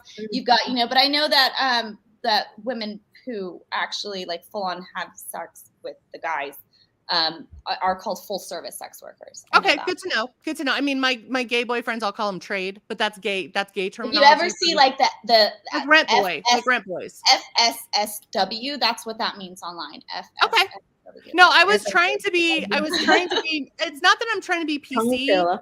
I'm not trying to be PC or woke because I feel like those have negative connotations. I'm trying to be respectful. So I just didn't want to say anything. I just didn't want to say anything that would be. Because I respect sex workers of all. Hello. Okay. Hello. Yeah. So I mean, hello. I mean, I'm an adult film star over here. Like on the other hand, too, though, I feel like there's a lot of guys in the comments, they can say this, but I honestly think if a guy hopped in with a chick, like in a van with a chick, and just disappeared, most people wouldn't really follow up. Like they'd be like, he's going, That's what I'm trying to say. He's on his way to have a great time. Like, Yeah, I don't feel like anyone would be like, Yeah. oh my God, he's missing. So I feel like, you know, it's not really That's like, true. I mean, yeah, that's why probably not something somebody that's said gonna we be- respect. Somebody said we respect all walks of life here, and yes, we do. We respect We all do. the levels We of do. sex We workers. do. We respect them all, and they all have my yeah. my Can love. can I give a quick theory about what you just said, Renee? So I think, I Comment. personally think, and it's not because I want to be one, but I personally think there's a lot more female serial killers, spree killers out there because they just haven't been caught. Doesn't mean they don't exist, because of the same thing you just said. If a dude got into a van driven by a hot chick, none of his friends would be like, oh, he's just been killed. Or if he goes missing, they None of won't them be would like, raise the red flag and go, no red "Oh, I see." flags. In fact, he would Picked be up by this probably, chick. I mean, they'd be like, damn, he got picked up by ScarJo. Yeah, right.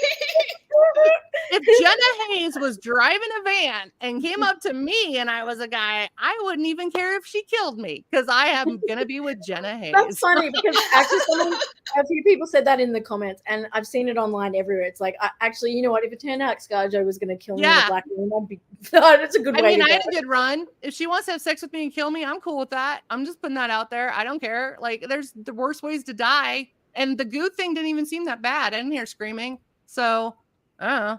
I'm okay with it. I love that. Gail Ghost has said there's a study that 2 to 3/3 of the world's greatest assassins have been female. I believe yeah. that. Yeah. I'm sure. And then Adam's Yeah. saying that, females typically poison people. Yeah, you're right. Well, That's also also- pretty high up there.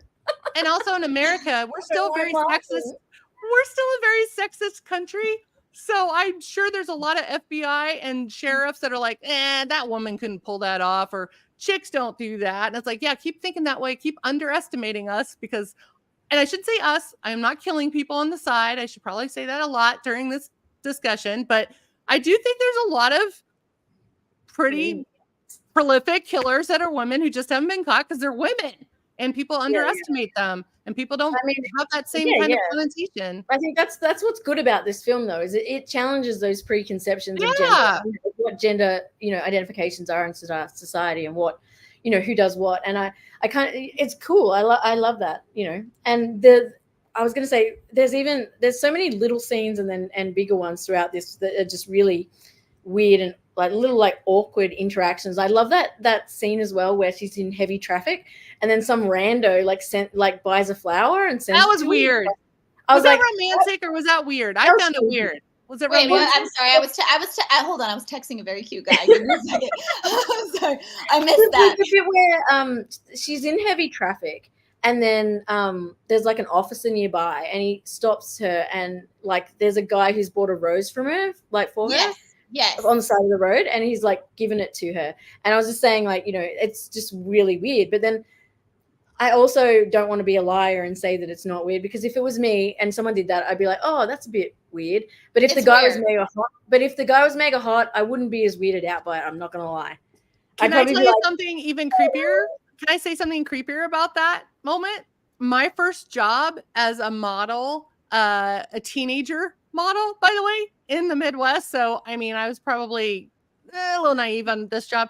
They would hire us out to be rose and cigarette girls. So basically, in the scene in Desperately Seeking Susan, where I think it's Ann Magnuson, I don't know if that was her or not, walks around and selling cigarettes at the club but also candy and things like that. So that was a thing that was done a lot in the 80s and 90s at clubs. They'd have really cute girls dressed up in bellhop outfits or whatever, or maid or, suggestive. And then they would sell cigarettes when you were allowed to still smoke inside. Cigarettes, candies, but also flowers and light up roses, like the LED Spencer gift kind of roses, and condoms and stuff like that.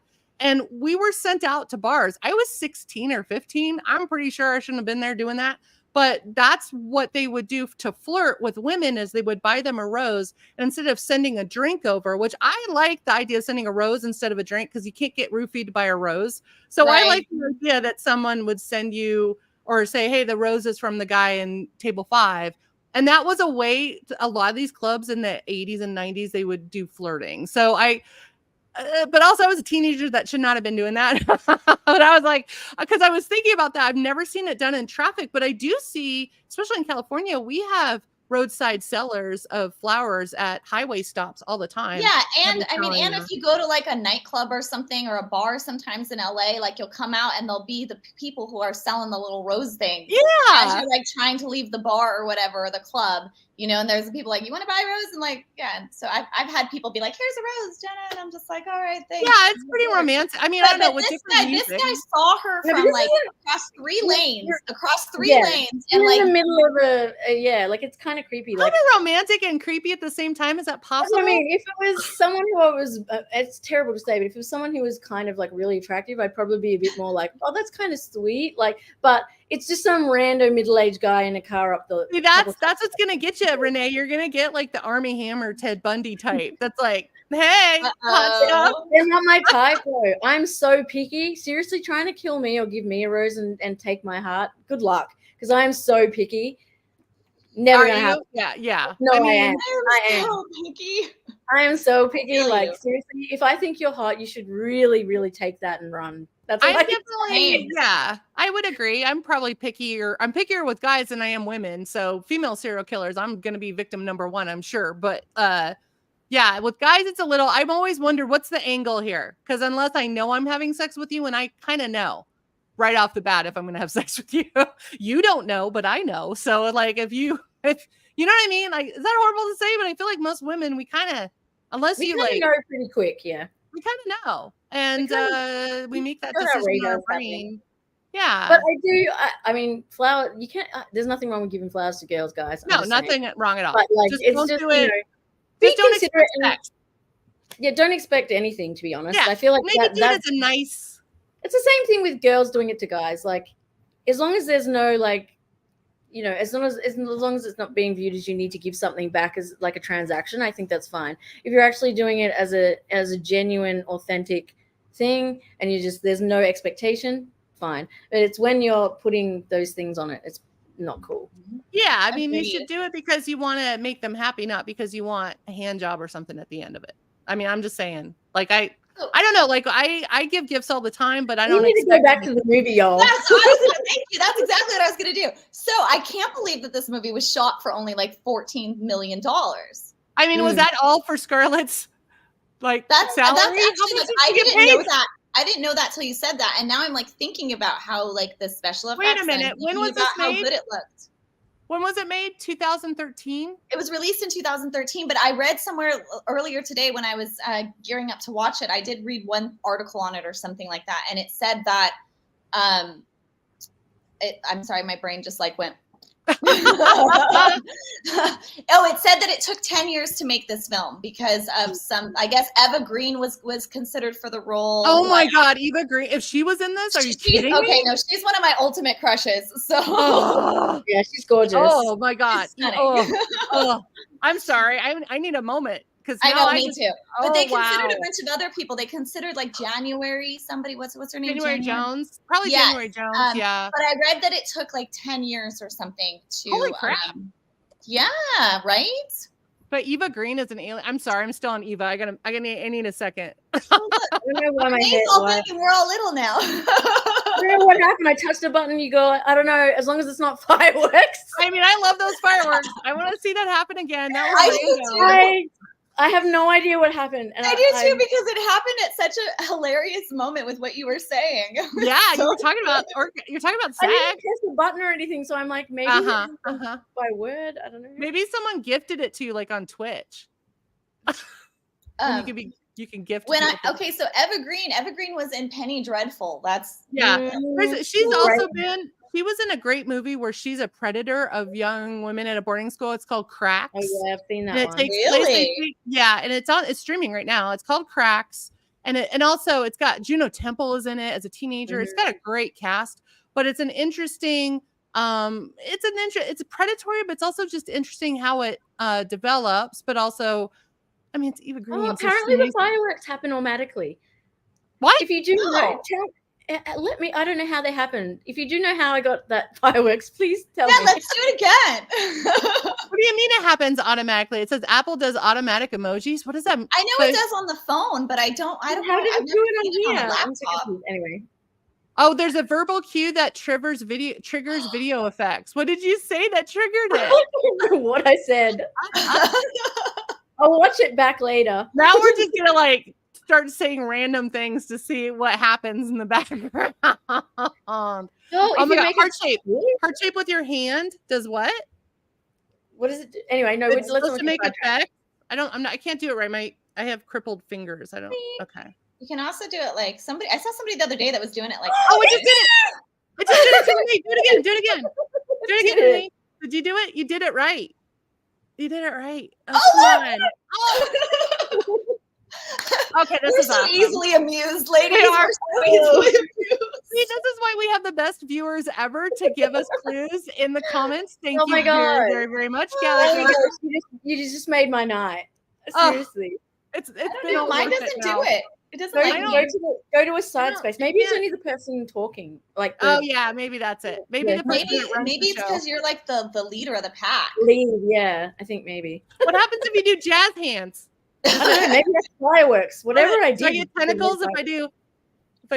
Oh, thumbs up. It's not fireworks. Yay!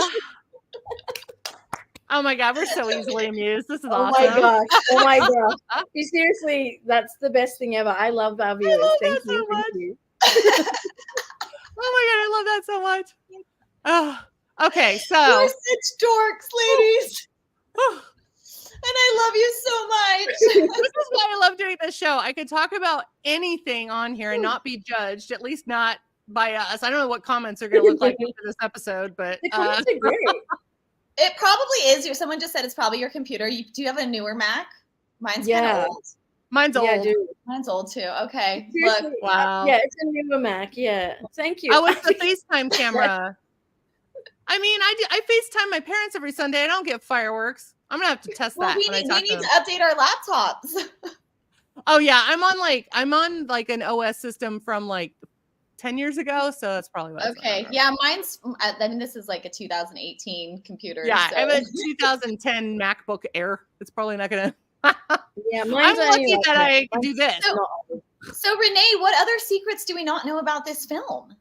Yes, tell us more. What was one of the biggest things that's in the book that didn't make the film that you were disappointed that it didn't make it into the film that you can remember?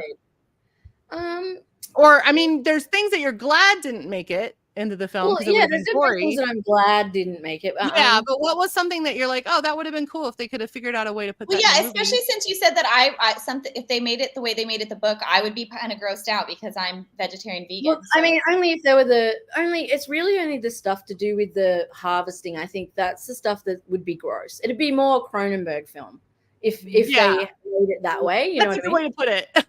Whereas I feel like I enjoyed the way that would, if it was a film like that, it'd be far too focused on all of that kind of stuff and less on all the other really important themes that are in here. There's so much going on in the book, which works for a book. But I feel like, in a film, there would be too many elements. It'd just be. I wonder if it's like the book. How do you keep all those things in one aesthetic? You know what I mean? It would be really hard. You just fail in other areas and not others. So I think he did the right thing by picking out like the kind of key little bare simple things and keeping them like going through. But I mean, the main thing is of course that the ending is different. So the two endings are different. So what other movies of his should I watch? So one of his other films are there's Birth. Okay. Which I watched a long time ago. I'm trying to think. I don't know if I like that one.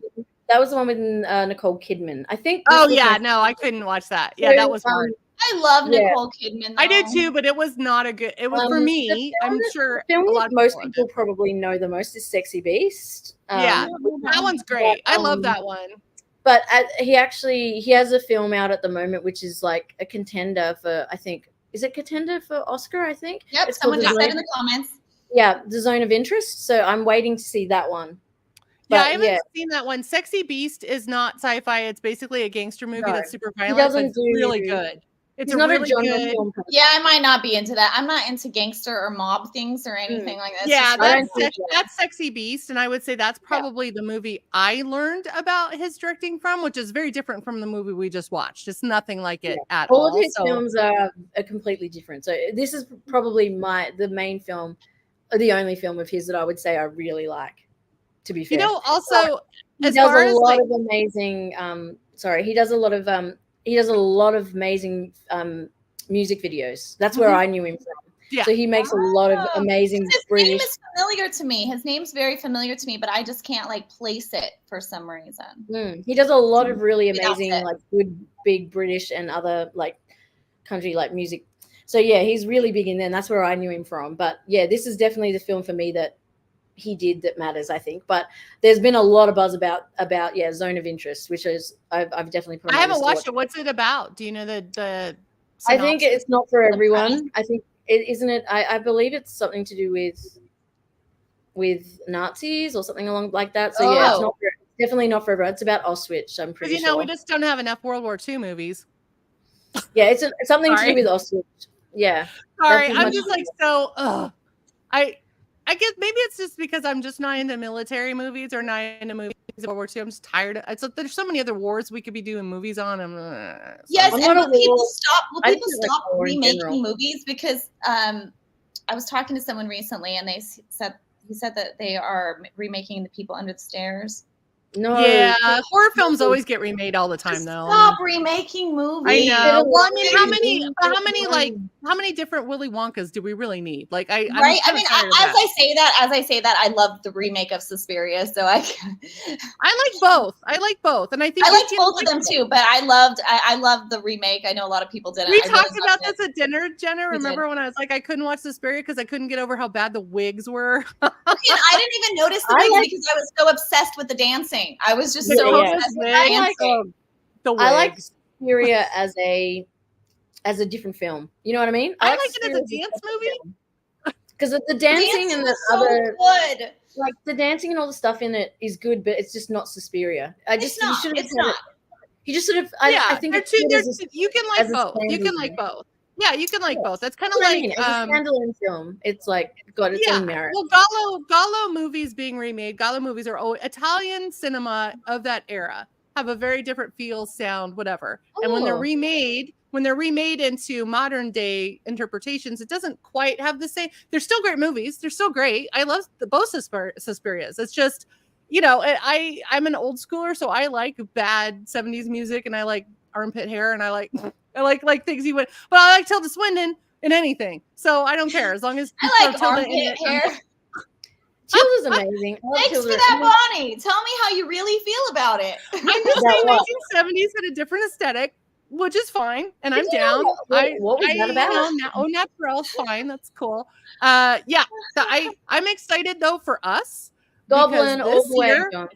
Can I say though, this year is going to have so many great horror films coming out, and we're going to have to do this every week because there are too many coming out that are amazing. That I can't even wait for Maxine. That's like our third in the X. I am very excited. Apparently, it's very giallo. And I also feel, but I also, after reading the article about what happened on set, like she hasn't come out and said anything about it either. She's not released a statement. We should probably say what that is for people watching that have no idea what we're talking about. If you want to mention I'm sure everyone does because everyone loves Mia Goth. But yeah, she apparently assaulted someone on the set of Maxine. But was it when it was filming or when it wasn't filming? She kicked someone or something. During a fight scene or not during a fight scene? Like, were they filming? Was she no, just on set.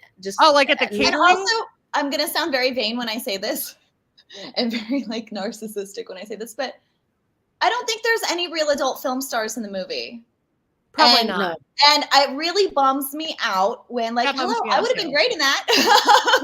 I mean, that's Jenna, why I'm going to sound a little vain or narcissistic or self-centered. No, I don't think that's that. Well, if they put real athletes, athletes in Ted Lasso. If there's real, I mean, like, I really wish when they make, like, they've made so many movies with that are about have porn undertones or adult film, like, themes or segments or something. And it's not often that they actually use adult. I mean, Boogie Nights did.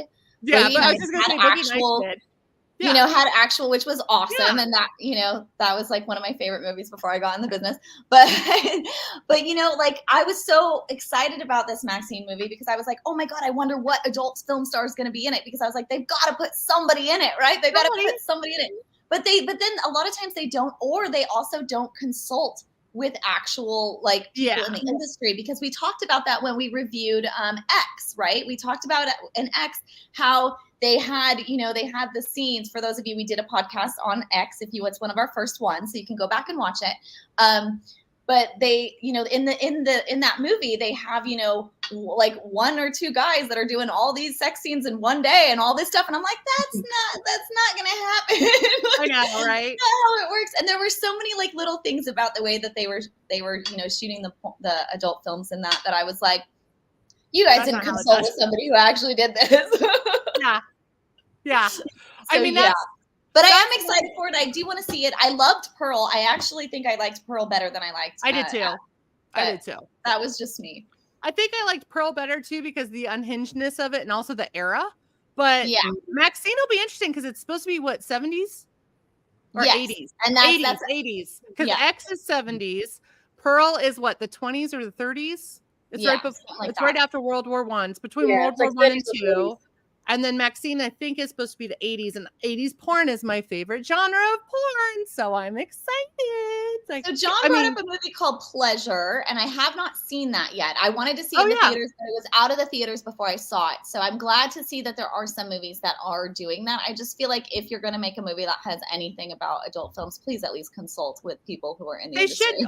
Have you done that, Jenna? Have you offered yourself up as a consultant? Like to be like this? But I'd love to do something like that. I feel like you should. That's money in the bank. And also movies would be better if you were on set telling them how to make them better. So I feel like, maybe I should be like a sex scene director for mainstream movies. I agree. I think we're onto something. Let's do it. I don't know how I can tag along, but I'm doing it. Oh my goodness. Okay, let's get back to the movie. Ladies. Yes. I wanted to say this. The other scene that I found like really unnerving was the scene as well where the young boy like hits the van and then they all I was like, wait, what? What was that? It? Actually made me so uncomfortable. When the guys the men come up, the like teenage boys come up and they start to kind of, like, break in. The hoodlums. The hoodlums.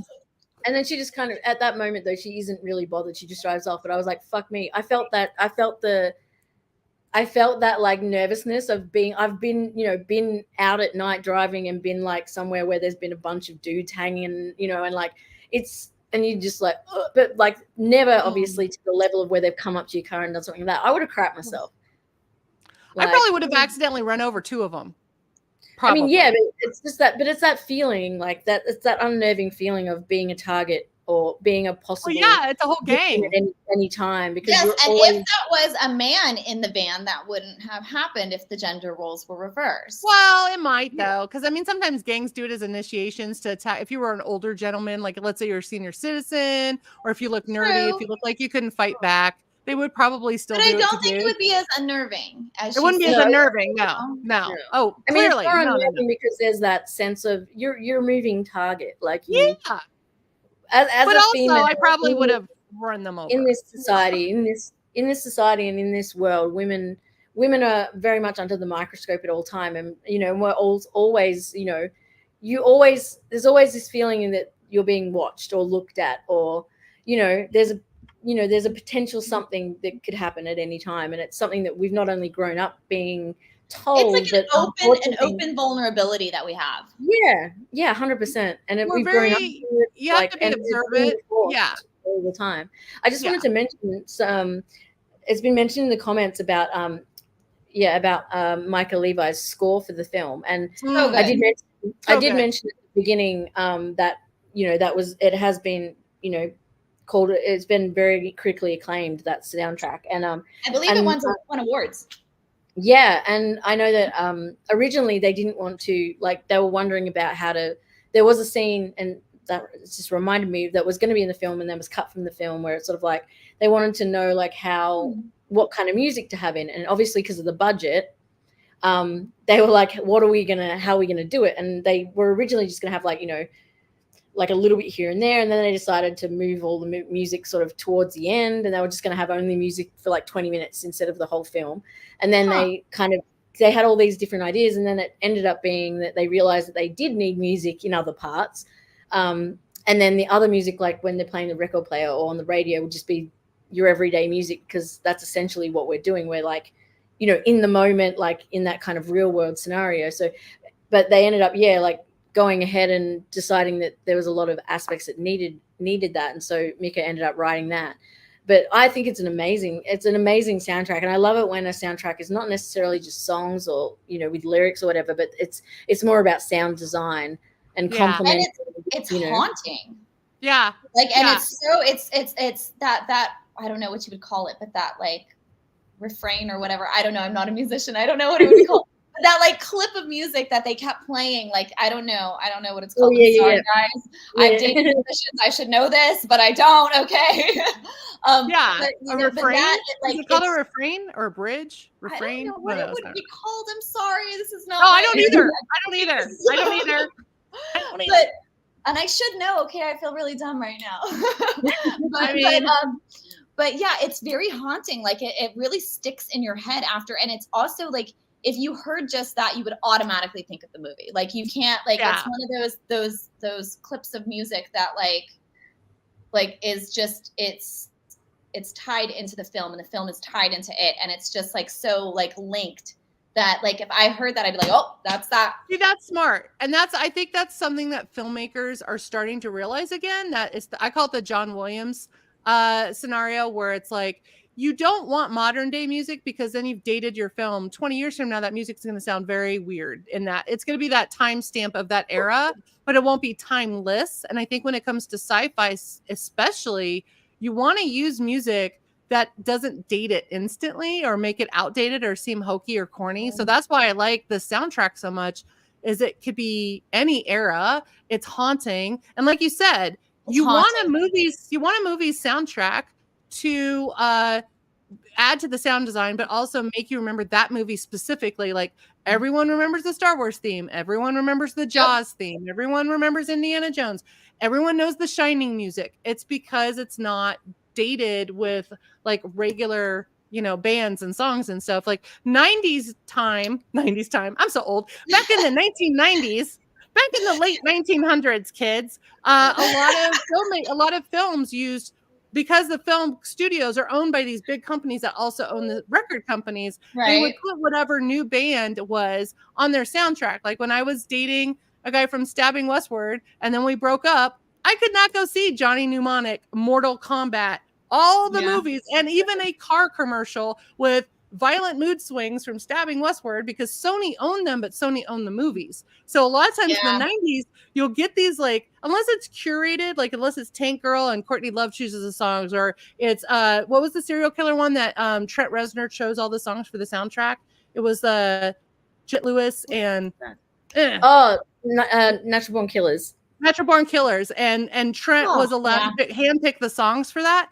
But that's also very much a 90s movie soundtrack. So it's kind of like, but now I'm seeing more and more people that are making films want, unless it's like something like Guardians of the Galaxy, where this retro music means something with the mixtape. I'm seeing more and more filmmakers kind of start really looking at composers making music just for that movie, like just for that. And I think that's like Inception. Moving away from like music to more like musical scores. Yes, that's what I mean. Yeah, exactly. Musical score. So y'all are mentioning, I see there's mentioning of Clint Mansell. He's the one who did the Black Mirror San Junipero, correct? Or no? Did he did one? No, he did that one. He did Requiem for a Dream. That's what he's most well known for. Yeah, that's the soundtrack I have. Did he do the Black Mirror San Junipero, or am I crazy? Might have. No, I think he did that one as well. I'm pretty sure I have the vinyl of it. I'm pretty sure I have the vinyl of it in the next room. Yeah, I mean, also horror film soundtracks sometimes are done by the director. Like John Carpenter composed a lot of the songs from the movies that he made. So it's like, I really like that idea of making music that's part of the sound design and part of the soundtrack and the, the background noise. And also something that like really adds to it. And I think we've seen the TikTok videos and YouTube videos of people that like have horror film trailers, but you change the music and suddenly The Shining sounds like a rom-com because the music has changed into something very lighthearted and delightful. And that's totally true. You have to be very careful. And I find this problem a lot in indie films that don't have a big budget or don't think about it. Sound design and music design are always the ones that kind of get the lowest on the importance ladder when it comes to putting money behind things in movies that you're making. And I do think that music matters. And I do think having sound matters that makes sense to add to the movie and not detract and not jump scare the hell out of everybody, but just it really adds to it. And I don't know if this movie would be as good if it had modern day music. Like I really like the soundtrack. Yeah, I agree. It just wouldn't work. It just wouldn't work. I feel like it would detract from what, the general kind of feel, vibe, and atmosphere of what's going on. Yeah. Well, but there was something, and it was right in there, and that's gone. By the way, can you hear mariachi music behind me because we have an illegal concert going on in my neighborhood? So I'm sorry. Oh, it goes on till like 3 a.m. every Saturday when it's not raining. There's illegal mariachi band music. My neighbors did that. My neighbors had a big big mariachi band for, I don't know I can't remember if it was Christmas or New Year's, but they went till like 2 o'clock in the morning. Oh, I froze again. You froze, yeah. Now but I don't look cute. Damn it. No, you do, Jenna. I was just gonna say, every time you freeze, it's like a classic Annie Leibovitz photo. You look really good. Why? Why do I always freeze at the end of the show? Everybody do this. Everybody do this. I think we need to. I think people need to. You mean you start sending donations to Jenna so we can get her a new Mac? I do need a new Mac. I also need a new cell phone, like really badly. But all my money is going towards school and going towards this movie that I'm trying to put out. So yeah, we need to get you a new Mac. Yeah, we'll do a GoFundMe. New computer for me, everyone. Oh, I'm so sad. I'm frozen again. No, we can still hear you. You're still saying interesting, fun things, and you look hot, so you're fine. You are. I want to. While we're still talking, I would love to everyone. Yes, I'll probably come back. It happens every show. It always does it, and then you let that back. But I guess this film for me is just. I really like this film. I just love that. I love the kind of guerrilla way it's filmed. I love that it's a whole. It's just unafraid to go in there. And I think, sometimes films like this, they scare people away or they turn people off because they think they're being too arty or like snobby or whatever it may be. But you know what? I think now I got the spinning color wheel going on. Oh no. Here's the thing. I think all movies like this have just as much a right to exist as the big mainstream movies or the movies that everyone's like, oh, you have to see this. Like I also think it's a slow burn fan film. Like I really do think more and more people will start discovering it. I think also, even though we are spoiled for choice, I still watch movies over and over. I don't just watch one movie. I feel like this film has had like another resurgence of late. I agree. I mean, a few people have said, I've mentioned that they watched this film after I said we were doing it. And so I think that's cool to me. I love that people are going and watching stuff that I highly recommend they watch this. And then they watch Lucy, which is another great. That was in the comments as well. Movie. I really liked Lucy as well. So yeah, and that was an independent. My screen went black, everyone. We can still sort of see you, but we maybe can see you, Jen. Oh no! Oh, okay. You're in the goo. Yay! Fireworks! Fireworks! Say fireworks! Fireworks! Fireworks! Come back! Oh, yay! Oh my God, sorry guys. So I'm so simple, y'all. I mean, hey, we gotta take happiness where we can get it. But I was just saying, Lucy is another good sci-fi, Scarlett Johansson independent film. It came out really close to this film. Yeah, and also Morgan Freeman's in it randomly, but but not in it a lot. But it's one of those movies where I'm like, wait, why doesn't anyone talk about Lucy? This is a great movie. I thought it got terrible reviews, didn't it? Yeah, but so did this. So they kind of came at. They were about movies I like get terrible reviews. Yeah. What's up with that? Do I have bad taste? No, it means that we're above what everyone else. Usually, the reviewers have really shit taste. Like, yeah, you also kind of have to look at the reviewers because I will say the female reviewers like using their brain. a lot of women reviewers don't like anything that's not mainstream, where they have to actually think and like do some actual like pondering on things. But I am of the thought that I think a lot of not straight guy reviewers tend to give other movies a chance and also you have to remember Scarlett Johansson to a lot of people will always be Black Widow, and if they don't get other Black Widow-esque movies, even though I've never even seen that. She wasn't Marvel when these films were out though. Like she was an amazing indie darling before Marvel. Wait, when did the first Avengers movie come out? That came out in 2014, didn't it? I think so. I think people knew who she was. They knew who she was. It wasn't Ghost World era. It was but they knew her. But they knew her more as like what I mean is they knew her as like an indie darling, not as like a superhero. Well, chick. the thing about her is she does both. Like she was more like a what do you call it? What was it? It was like people think of her more as they're like Lost in Translations and or like Her and like things like that. That's supposed to be a very good movie, and I fell asleep like twice watching it. I haven't finished it. That's also a movie that's a slow burn, and it's very pretty. But also, I watch anything by Sofia Coppola, but I knew there was a Cameron Diaz dig in that movie. So I was like, oh, okay. I know this is when Spike Jonze, because that's who's the director is based off. Let's just say there's some moments in there where I'm like, oh, this is about Spike cheating on Sofia Coppola. Oh, that's not good. But I like the movie also because Bill Murray. I didn't know this drama. Yeah, I think Bill Murray is really good in this movie, but also just being Bill Murray-y. So I liked it. But with ScarJo, she has a good balance of mainstream and indie. She does a lot of both, and she's very prolific in both. But I think it was like this, she really propelled into her like Black Widow phase. Yeah, but I think what was her first movie? Was it Ghost World or was it before that? I think she had one before, but because I saw her in Ghost World first, I think. But I think she was a kid actor, wasn't she? A teenager? I don't think I've seen that either. Ghost World was cool. Fun. Oh, Ghost World's fun. She was in like one of the Home Alone movies. I remember that. Was she? I think it might have been there. Well, Girl with the Pearl Earring was after Ghost World, I think. It was like 4 or something, I think. So I think I'm sure she was in one of those. She was in Home Alone 3.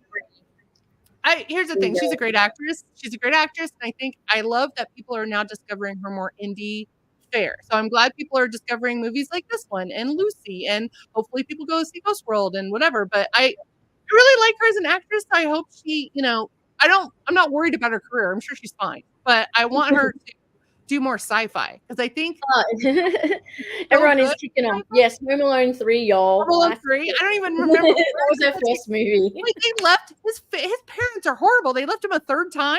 Like I understand the first and second. I think there's like 4 or 5 of those films. They're tragic. The parents hate him. Wait, did somebody in the comics just say watch Under the Skin if you like Johansson? That's what we're talking about. Well, we were talking about it. Yeah, maybe they just tuned in and now we're talking about random shit and they don't know where they are. That was a read that we haven't been talking about them. Okay, so one more suggestion of a book I loved that was different in the movie was Annihilation, which I kind of got a little bit of Annihilation vibes from this movie in the sense of in that movie a lot. I love Annihilation. That's a movie we should review for sure. Just the bear scene alone. But that movie was also very kind of hard to understand, but it wasn't supposed to be spoon-fed to you. So that's why I like movies like this that are not going to explain everything. You're going to have to like think about it and maybe jump to some conclusions or not. But it's not going to be like, here's why this is happening because you don't know. We don't know. Yeah, unless you're Renee and read the book like a smart person, you won't know. No, but I'm like I don't know what I'm like a deep nerd. Like whenever I read books, I read like no, but you do what you're supposed to do. You do what you're supposed to do as a real movie reviewer, which is no, but not even. I mean, yeah, I do movies, but I do read interviews. The movie, yeah, but I mean, I think we all do that. I know Jenna does. I know Jenna always has like like many notes, and I have many notes. I do. I'm just in the middle of grad school right now, so I'm a little bit like over notes. I don't want to read right now because I read so much for school. So does anyone? I'm not doing a lot of reading for fun. Does anyone in the comments have a question about the film to us? Since I know we're getting a lot of them in there. So if anyone has questions about the film. Oh, I do want to say something real quick. Gilgo said about Annihilation, our commenter said it was interesting because Alex Garland didn't even read the book he was adapting for that movie. Yes. Oh, that's interesting. Well, that makes sense, I guess, now. That answers some questions for me. I mean, I don't know. The whole book film thing is it's such a complicated like thing because usually the books are better than the movies. Like they usually just are. You know, and if you've read the book before you watch the movie, you're oftentimes disappointed with the movie. But if you watch the movie before you watch the book or before you read the book, you're oftentimes like you usually yeah, exactly. Because like it just happened. We recently they made my favorite book from my teenage years and my like preteen years. They made it into a series, and I'm very upset with what they did. What is it? I'm like so upset with what they did with it. It's the Mayfair Witches. We had this conversation because they had a series on it. I mean, I feel the same way about Interview with the Vampire. I didn't like the movie. I don't like the series because I love the books and I love Lestat. But Lestat in my brain is not Tom Cruise. Lestat in my brain is not what they have as the. So I watched the original Interview with the Vampire movie before I read the books. So I felt differently about that movie. I love that movie. I will always think of her as Claudia. I will never think of anybody but Kirsten Dunst as Claudia. There cannot. Oh no, she's great. I mean, the whole cast is great. I just didn't like Tom Cruise. But here's the thing. That's the only film I like Tom Cruise in. Same. Oh, see, I like Legend. Thank you. I will say Tom Cruise. Tom Cruise. I love the book and I love the film.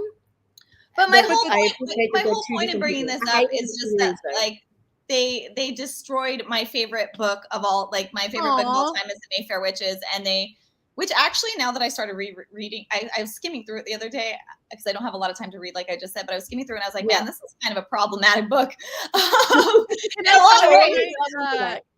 So, but Anne Rice makes these worlds that are just just get into them, and the casting of that show. I mean, Alexandra Daddario is a beautiful woman. Yeah, she is not Rowan Mayfair. She's not Rowan Mayfair. Like it's, and I went on Reddit and I went down this like rabbit hole of thread of people like tearing this apart. And so now I really want to watch, or now I really want to read the book for this movie because I like the film of this so much that, you know, then I can read the book and I'll probably like it even more. Do you know what I mean? And I'll probably love it. Yeah. But if I read the book, I may not have liked the film. But you read the book. Yeah. Which one did you read? Did you read the book first or watch the film first? I watched the book. Oh, you mean this of Under the Skin? You watched the book. I'm like, what? I read the book after the film. Okay. Oh, okay. Also, Adam in our comments reminds us we also have the thing called audiobooks if we don't want to read. I prefer books. I can't do audiobooks because I have ADHD brain that will tune people talking out. So I have to read it or I have to do it at the same time. I have friends that will have audiobooks on double speed and be able to understand. I can't do that. I'm not a power audiobook reader tab person, but I will say that the world building in this was interesting, and I if I read a book on this film, I'm going to want another book. And I think that's just the way my brain works. I'm like, oh, well, where's the sequel? Where's the prequel? Where's the side thing? So, but I will give this book a chance because I kind of want to read it too. I want to see. I think it's just good for understanding or like just getting a different perspective rather than one being better than the other. Yeah, like, they're two different. I'm very much one of those people. I've watched films and then gone and read the books and preferred the film. I've read books and preferred the book, and I've read books and preferred the film. Like it just depends. I think it all depends on what when you read a book, you build something in your own mind, and that is not going to match what everybody else. Yeah, I mean and you can love the whole thing. Yeah, and if you're lucky, you know, you love something that has lots to choose from. Like I was a Star Wars nerd. Let me tell you, I loved the Thrawn books. I loved the horror books that were like Red Trooper. I think it was Red Trooper, the zombie one that came out. That was like, holy shit, there's zombie troopers. I'm all over that. I don't know if we'll ever see a movie, But like I like any genre that like you have one thing and the world gets built out more and more and more. I think video games are a great example of that, where you have books and comics and movies based on a video game that can have great world building. I mean, nerdy epic. So it just depends. But I treat them all different too. I don't like. Here's the thing. I love anything to do with certain movies that I know the books, like Vampire Diaries. I love that. That was my escapism. The books aren't, same with True Blood. There's True Blood books, True Blood series. I've read all the True Blood books. I'm embarrassed. And I've watched the series, and I actually have them on DVD. How embarrassing am I? It's also like, here's the thing. Well, Stephen King didn't like any of the movies that were based on his books, except for maybe Dr. Sleep. So it's kind of like, even the authors don't really like their movies that are based on their own books sometimes. So we don't have to like everything. We don't have to compare to everything. So I think there's room to like the book and the movie of this. I just want to give the book a chance because just Renee, you sold me on it. Now I have to read. Yeah, you did. You sold me on it. It's a crazy, kind of, dystopian kind of crazy thing. It kind of reminds me of like a kind of, I don't know, weird sci-fi version of like Animal Farm or 1984. It's like, that's where I can kind of see where he's pulled it from. But I love the direction they went with the film, and I think that it would be an entirely different film had they stuck really closely to like the themes in the book.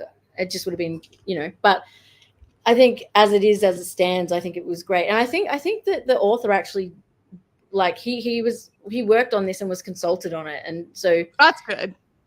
He was actually that's not always the case. I know that Renee, you said that there's a lot of conflicting views on this. Can you share some of the stuff that you've read about this? Yeah, different opinions about this. Yeah, well, there's a lot of there's a lot of discussions about, I guess, the way the film is done. Like we said, a lot of stuff about how slow it is, why is it, and again, this is, I guess, where I was coming from earlier when I was saying like people's different perspectives on where you come from. So I read a lot of angry male reviews that are like, how dare she? Kind of like, I'm like, well, she's an alien for starters. We don't even know if the race that she comes from has a female gender anyway. Exactly. But anyway, regardless. And there's a lot of like contentions around, what, that she deserved what she got in the end versus she didn't deserve what she got in the end. And there is a strong undercurrent of people who think that, she got her just desserts. Like it was just the tables being turned on her type thing. Harsh. Yeah, I could see people being like, well, we are humans and we have to protect the human race. So good that they killed the alien, Like I could see people being like that. Where I'm like, no, like be nice to the alien and let's learn from the alien. Yeah, and then there's obviously a lot of men who take that whole like, and then women. I have read women too. I'm not going to lie. There's women as well who've said the same thing. They've gone down that succubus route of like, of using of taking advantage of people, using that, to seemingly harm people that are not necessarily bad people, but by preying on them, on their loneliness and their weakness, by trying to, seduce them, things like that. I mean, that's kind of interesting, but like we don't choose our stakes on whether or not the cow was a nice cow. So no, but I guess that's the thing that's I think is interesting about this film, though, is majority of people who watch this didn't even know she was an alien at all. Yeah, that's true. They're sitting there through the whole thing thinking this woman is like just this, woman who's out. Did the trailer hint at it being her being an alien or killer? It hinted at something, but not necessarily that it was. Because we watched the trailer at the beginning of this, and I don't remember the trailer really hinting that it was. No, but I do think it's interesting that the trailer showed the body on fire at the end. I was like, oh my gosh, it just like kind of showed the ending in the trailer. Yeah, but you I've never watched the trailer before, so yeah, I try not to watch trailers of movies actually because I think that especially nowadays they give away so much. Oh yeah, they give away too much. That I don't. I like to walk into a movie not knowing very much about it at all. Me too. Like yeah, because they always summarize. I feel like it's like they always summarize it like all the key big moments in and you're like, hang on, it would have been better if it had been dropped on me.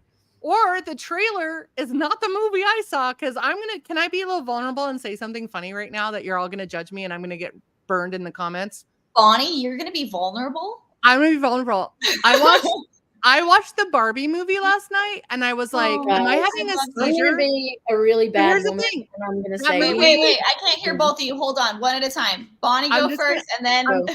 Thank you, Jenna. I'm just gonna say this.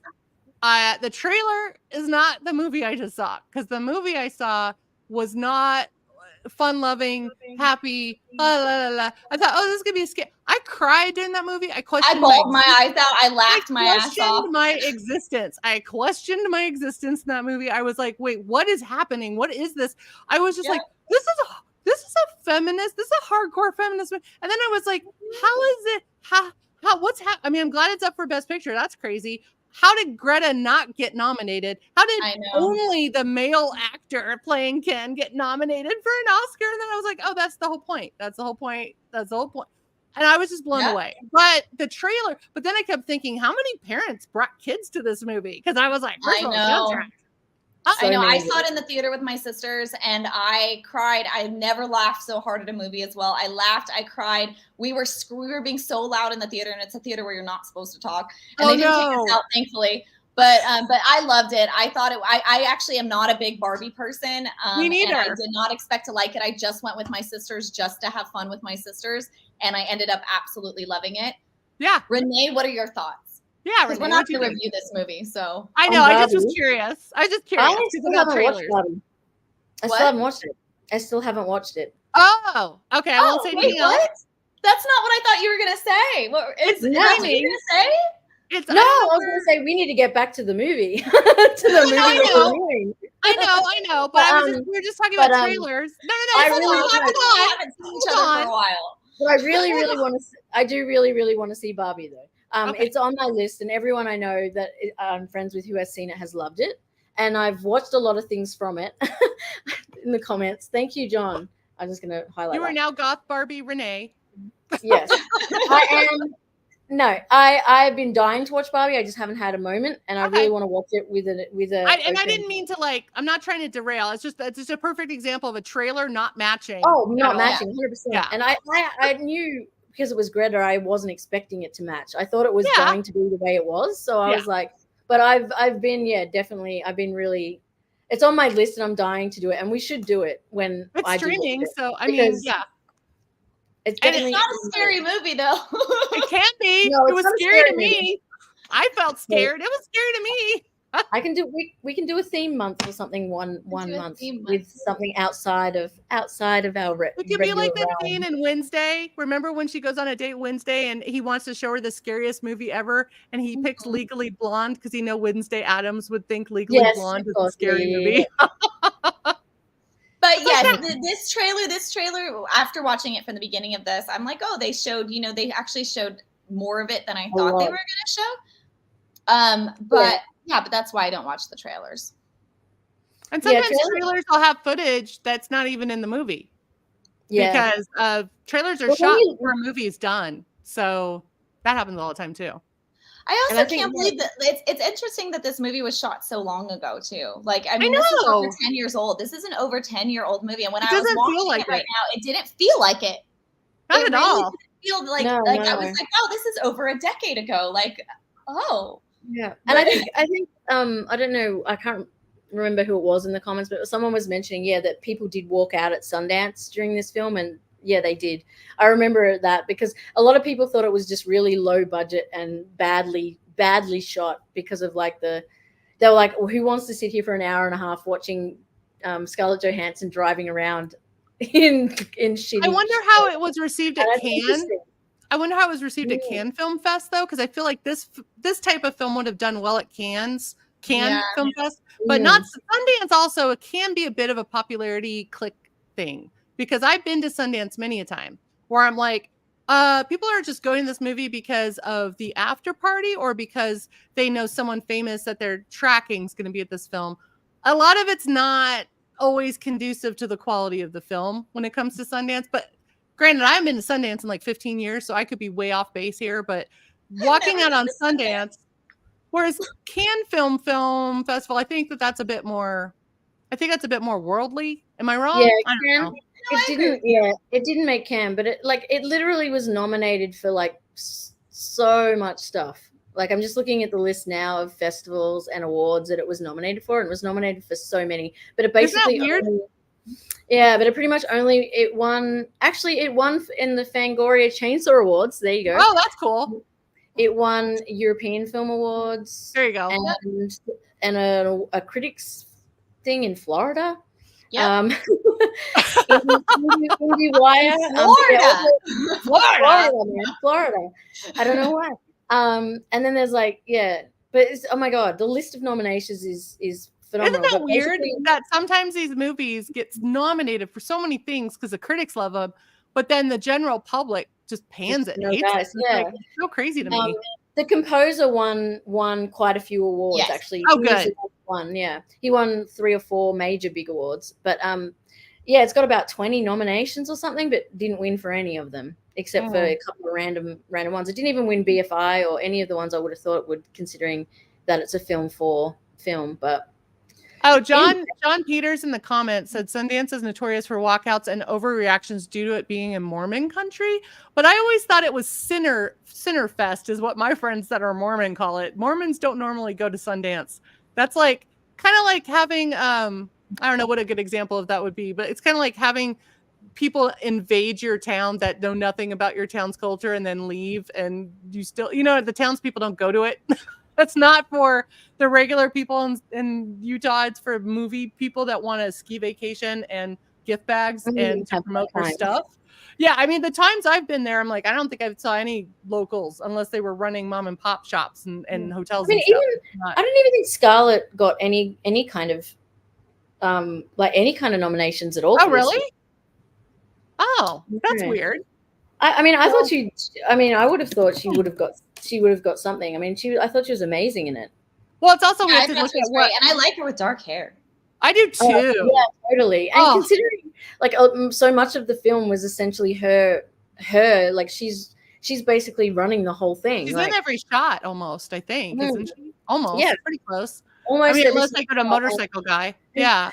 And also going completely, essentially most of the time, like doing everything ad lib and on the spot via hidden cameras. You can't keep setting things up over and over again. Yeah, it's not a huge script of dialogue. So that's a lot of that acting has to be through expressions and how. Which is really amazing, actually. That whole hidden camera thing and the fact that this came out to be so good, and like a lot of it was ad libbed and it was just on the fly, on the spot, and they got these amazing shots and they got all this. Like it's really impressive in my mind. Like there was no retakes. What? It's also a good mix, right? Because you have with found footage or hidden camera footage, it's always shaky. So it's good that it was a mix of shaky, but also still cinematic, not shaky cam, because I think you don't want to Blair Witchify it and have it be shaky cam all the way through. You want the reality, gritty reality, cam, but also you want this beautiful wide shots of great landscape, great, scenery, but also interest. Also, they did the overlay shots, where it's her face. I love those. I love that. I thought those were so good. There's all of those scenes with with the the scene with the red kind of goop sea, those are all just so good. But I love that they were mesmerizing for me. And I love that they were able to do those kind of shots and then also still capture the beauty of the villages and that kind of stuff, but also the grittiness of everywhere. There was some shots where she's driving around where you can see very clearly that there's homeless people on the street begging for money, and you can see people who are working hard, people really poor doing this over there, and that's where I think there's those elements where people have talked about with the class stuff and the xenophobia stuff, which is very heavy in the book. You can feel that parts of that trickling. I mean, that's a part of Scotland. It's a part of and I like that that was still kept in there. It could have been a really production heavy film that mainstream, but he decided to take it down that really gritty, real life route, which I really like. The chaoticness of it when she's around a lot of people, how chaotic and how discombobulated. When she's driving and there's that kind of almost like a protest or something happening. When one of the scenes when she's driving and there's all these people coming towards her, I'm thinking she's also driving on the wrong side of the road as well. I feel like when she was driving. Yeah, and when she was driving, it felt like she felt safe, but when she's walking amongst the people, like when she trips and falls, that is such an interesting moment in the film of vulnerability, but also she doesn't get up. And I wonder, as an alien, is she not understanding that she should get up right away? Is it something else? Was it this Right. falling? Was it just the falling process? Because then obviously we see her running and falling a lot towards the end, right? When she's being chased. Yeah. But like just that first moment of It was falling. like a learning moment for her. Yeah. It was like a kid, like a toddler when they fall down and they have to figure out how to get up. That's what I was wondering, because she is an alien in a human body. She's doing great for just being brand new to the human race. I mean, I'm surprised she didn't wreck her car constantly or run people over with it or fall constantly. She's walking in heels too, so it's like that's a whole other... There was one point where she was walking in heels on like this cobbly stone street, and I was like, damn, girl. Dude, I have KO'd on those like that kind of like it ain't easy. I remember I remember when I was in Glasgow walking down, and it was just like and it was one of those you got bubbles. Wait, what happened? What did you just do that made a bubble happen? I don't know. I feel like I'm tripping. This only started this year. When did this update happen anyway? I don't know, but apparently, someone's saying in the comments about the meme flashbacks of Scarlett falling. I never saw these memes, so I don't know what everyone's talking about, because I'm not a very big meme person. So I'm all about the memes. I'm all about memes. I talk fully in memes. Sometimes my whole conversation is memes. Yeah, the falling over one, but there was a bazillion of them. But I love that falling scene. I do too. But there is, and so Aaron in the comments says, "Do we agree that the alien was kind of innocent?" Yeah. Yes.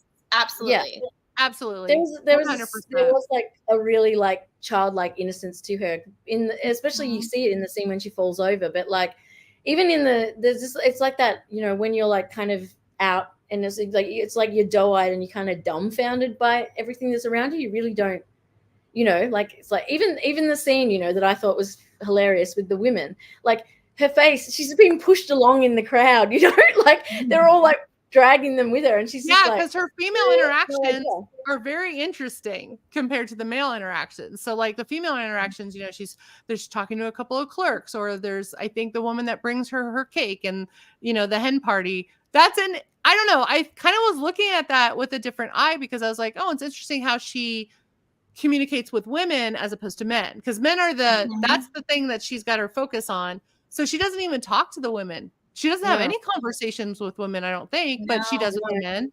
Yeah, that was interesting. But also, she is innocent, because this is all new to her. Could you imagine if you were in that position? Like, how would you, the fact that she blended in so well, that she's like got to be like a senior level alien employee to get that down so quickly, because I don't know if I could have done that. That was really impressive. Oh, so when they go, I just realized, I just remember this. So when they go in the club, am I the only one? She goes in the nightclub, and they are playing that techno dance song that like was so popular in like the early 2000s. And I was like, oh my God, I had like a whole memory flashback of going to these, like crazy clubs. I was like, oh my God, I forgot this song existed. Yeah, between this movie and the soundtrack to Saltburn, I'm like, I haven't seen that yet. I am stuck in 2005. I am in 2005 right now, and you can't get me out. Well, so I haven't watched, totally off topic, but I have not watched Saltburn, because we should watch it. I consider it a horror. They got a lot of the dates wrong. Apparently, they talk about like Superbad, or what they watched Superbad. Oh yeah, there's some and it wasn't even out yet at that point in the year that it was supposed to be set. So like, and since I have a cameo in that movie, I was a little bit like, hey.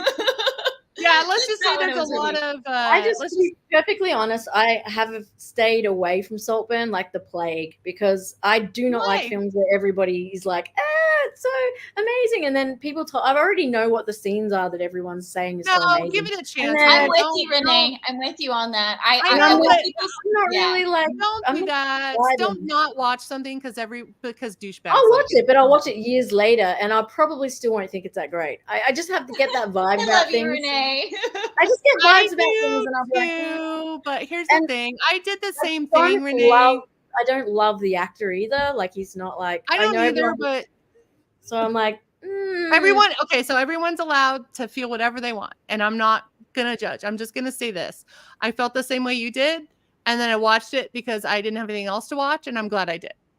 I actually tried to start it the other night, and I got like 3 minutes in, and I was like, meh, and I just turned it off. Well, my dad was like asking for like all these movies because he's watching as much as me now because he's off work or whatever for a while, like been months while he's having surgery done, and so he's asking for all these things anyway. I said, why don't you watch Saltburn? Anyway, he called me and said he gave up after 10 minutes and thought it was a piece of shit, and I went, well, for my dad to do that, I was like, all right. Okay. Not often I take my dad's opinion on something, but like usually those kind of films, my dad would be like, "Ooh, this is cool," but for my dad to actually be very hateful, I was like, "Whoa!" And it is a polarizing movie. I'm not gonna lie. There's a lot of haters of this movie, no doubt. But I kind of learned my lesson with Skinamark, where I'm like, I'm gonna watch this. I hated it the first time. I watched it the second time. What? The second Wait, time. what movie? Oh yeah. See, I didn't. I didn't. Renee, am I pronouncing this right? It's Skinamarink. I think so. I hated it. I thought, yeah, I is didn't like it that either. the one that's just like fuzzy pictures and like they shoot like a corner of a ceiling for like it's 5 toddler. minutes? You're It's freaking awful, dude. They call it toddler. That's what I think about that. That's how I feel about Paranormal Activity. All Paranormal Activity. Oh, I hate that too. I love those movies. I can't. I don't know. Maybe I'm just like I'm sitting there like going. So did they press play? I'm a second chance kind of girl, so I give a lot of movies second chances. I think a lot of people don't. Also, I have horror film FOMO where I'm worried that I missed something everyone else thought was great and I didn't catch it. Because also I have ADHD, so I'm not going to remember everything. I'm not going to pay attention. So I don't know. I just had like a whole like wait, it's called Skinamarink, right? Isn't that song Skinamarinky Dinky Dink? Or am I? Does anybody know that song? Skinamarink do. Yeah. I love you. It's on like a children's show or something from back in the day. That's what it. I think that was the. But here's the thing. Okay, anybody else remember that, or am I the only one? No, that's it. This is the thing, right? I like prioritize my films, so I will watch Saltburn, but it won't be for a while. I like to give some films some time to breathe. I agree. I think that's a great philosophy. I'm just someone who never sleeps, so I watch everything. I watch everything. But if something's got too much hype, I'm like, well, I need to let it breathe, and I'll come back later. I have this song stuck in my head now. Oh God. So I'll show you. I'll tell you a horror film that everyone was talking about. Everyone told me to watch. Everyone said it was great. In the morning and in the afternoon. We're gonna get demonetized. Stop singing things that are copyrighted. We're not monetized anyway. Sorry, you're right. Okay, sorry, Bonnie. I'm joking. You can sing all you want. Well, I had to sing it because now I got to get it out of my head. Okay. So example of a movie that's a horror film that just came out, got a ton of hype. Everyone told me to watch it. I watched it and I fucking hated it. I watched it 3 times because I thought maybe I'm missing something here. And it was Bodies, and I fucking hated it. That was dreadful. That was the I haven't watched it. It's Pete Davidson. I will let you watch it, Jenna, and you can get back to us and let us know what you think. I want to watch it. I don't think you do, Jenna. I think I'm actually going to watch that movie Pleasure. I think that's going to be my next one to watch. Yeah, I do too. I want to watch that. When did it come out? It's pretty recent because it was in the theaters like a year or 2 ago or something because I was going to go with my friend and then he went without me. Was it 2021? Oh, that is recent. Okay. Yeah, so after the plague or during the plague, not the before. Yeah, my friend Tony went. I think he went and saw it, and I wanted to go. Tony, how dare you see a movie without Jenna? By the way, Jenna, I will go see a movie with you anytime you want. Yes, we should go. But my favorite theater is not close to my house, so. Okay. Well, Renee, we went out to dinner again. Jenna and I have dinner club now. We talk profusely. We do. And where are you, Renee? Talk about you. We talk about you so much. We talk about like how much we love you, how much we want you to come here, how much we want to visit you, and how much we should do this like together all in one room at some point, somehow, some way. We will. It'll be, I'm going to come to Australia. I'm going to try to actually come hopefully. I was going to say, is there an emoji for crying? No, don't start crying. But I wanted to say thank you to everyone that's been watching and leaving great comments because our viewers are the coolest ever. Pleasure is on We've had a lot of comments. Pleasure is on Showtime and Stars, Jenna. Oh, I'm watching it. I'm watching it tonight. Me too. Yay. Yay. Amazing. Oh, and also, you know, I don't know what our next movies are going to be, but like I said, there's a bunch of new ones coming out this year that I think are going to be great. But a bunch came out last year that we didn't get a chance to review too. So there's also, you know, we could go way back and review stuff from like 80s and 70s too. So, you know, maybe feel free to recommend stuff to us, everyone. Although we already have our next one planned. So our next and I'm so excited to drop this one. I'm going to drop it in the next like 24 hours. I'm excited. This is going to be a good one, guys. We have a special guest coming on. So yes, we have a special guest next time. Wink, wink, wink. I always do the winking the wrong direction. Wink, wink. Wink, wink. I can't wink. I feel like I look like a creepy person. I always look like a pirate. That side, but it's not like a sexy wink. I don't do sexy. It's more like I've got like some. I do mid-seizure flirting. That's my wink. A tick. But, like so I guess under the skin. So I guess really we sidetrack you. This is why you love us. This is why you watch us. You know we're not going to stick to any rule book when we come on here. No, definitely. At least we're entertaining. I hope. Exactly.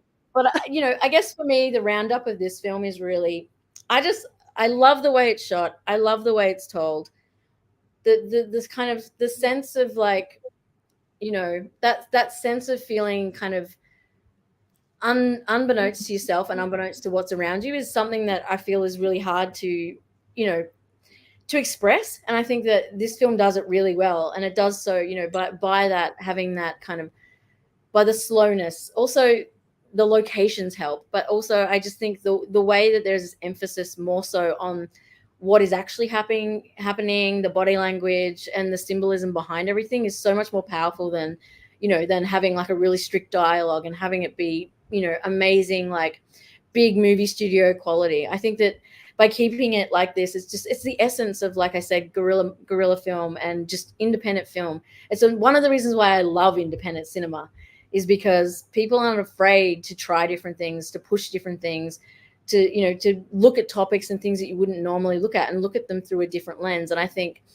this film really pushes not only you as a viewer, but, you know, everything else that's going on in the film to look at things through a different way. And what you see on the outside, on the exterior, is not necessarily what is in the interior or under the skin, really. And I think that you can be taken in, you know, you can look at it in so many different ways. And there's just so many things you can take from this film if you want to look. And I think that the more I've watched this film, the more more things that I've seen come out of it, whether they were intentional or not, but it's just triggered me to think about other things.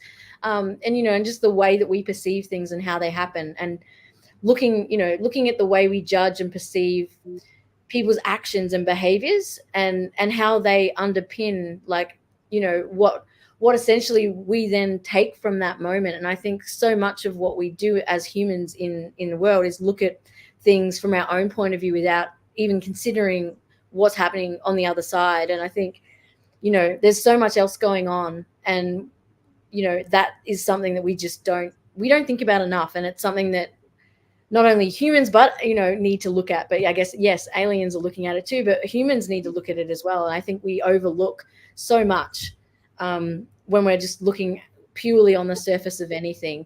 And coming from, you know, so many different backgrounds, so many, you know, different cultures and identities, there's so much that changes the way we perceive a situation. I think this film is really good at highlighting exactly that, taking something that's incredibly foreign, but bringing it down to something that just everyday people can understand. And it gives you that feeling of like how things can change.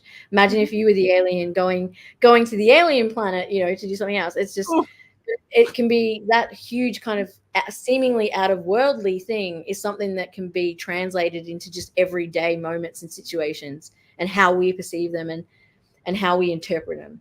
I guess that's my little tidbit. Thank you. Well, I can't follow that up, so, you know. Yeah.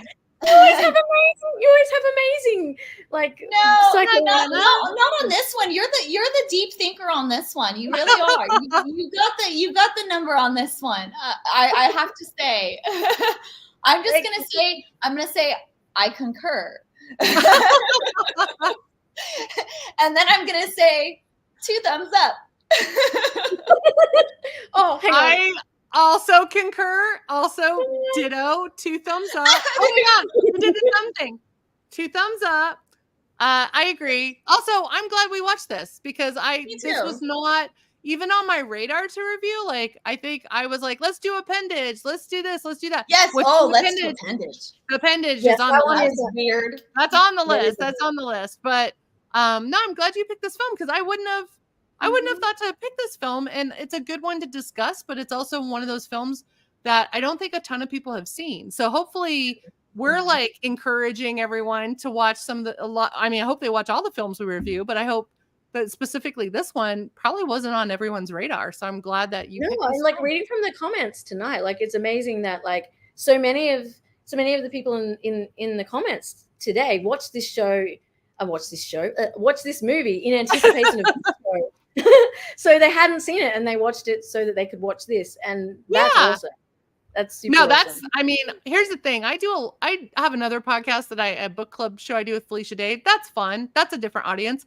This is the one I look forward to all the time because to be able to talk to 2 very smart women who have very different opinions and perspectives, but also speak fluent ADHD, which that is my language. So, and don't get too upset when we go off topic a little bit occasionally every time I'm talking. So thank you. So thank you. And also thank you for the people that watched and put up with this. But you know what? This is the type of discussions I love because I like podcast discussions about horror films from different perspectives and also different things that people bring up I would never have thought of. And so that's why I like watching these and doing these, is because especially from women, because I think, we have different perspectives, but we're also 3 different women. So like my perspective is going to be different than Jenna, and Jenna's different than Renee.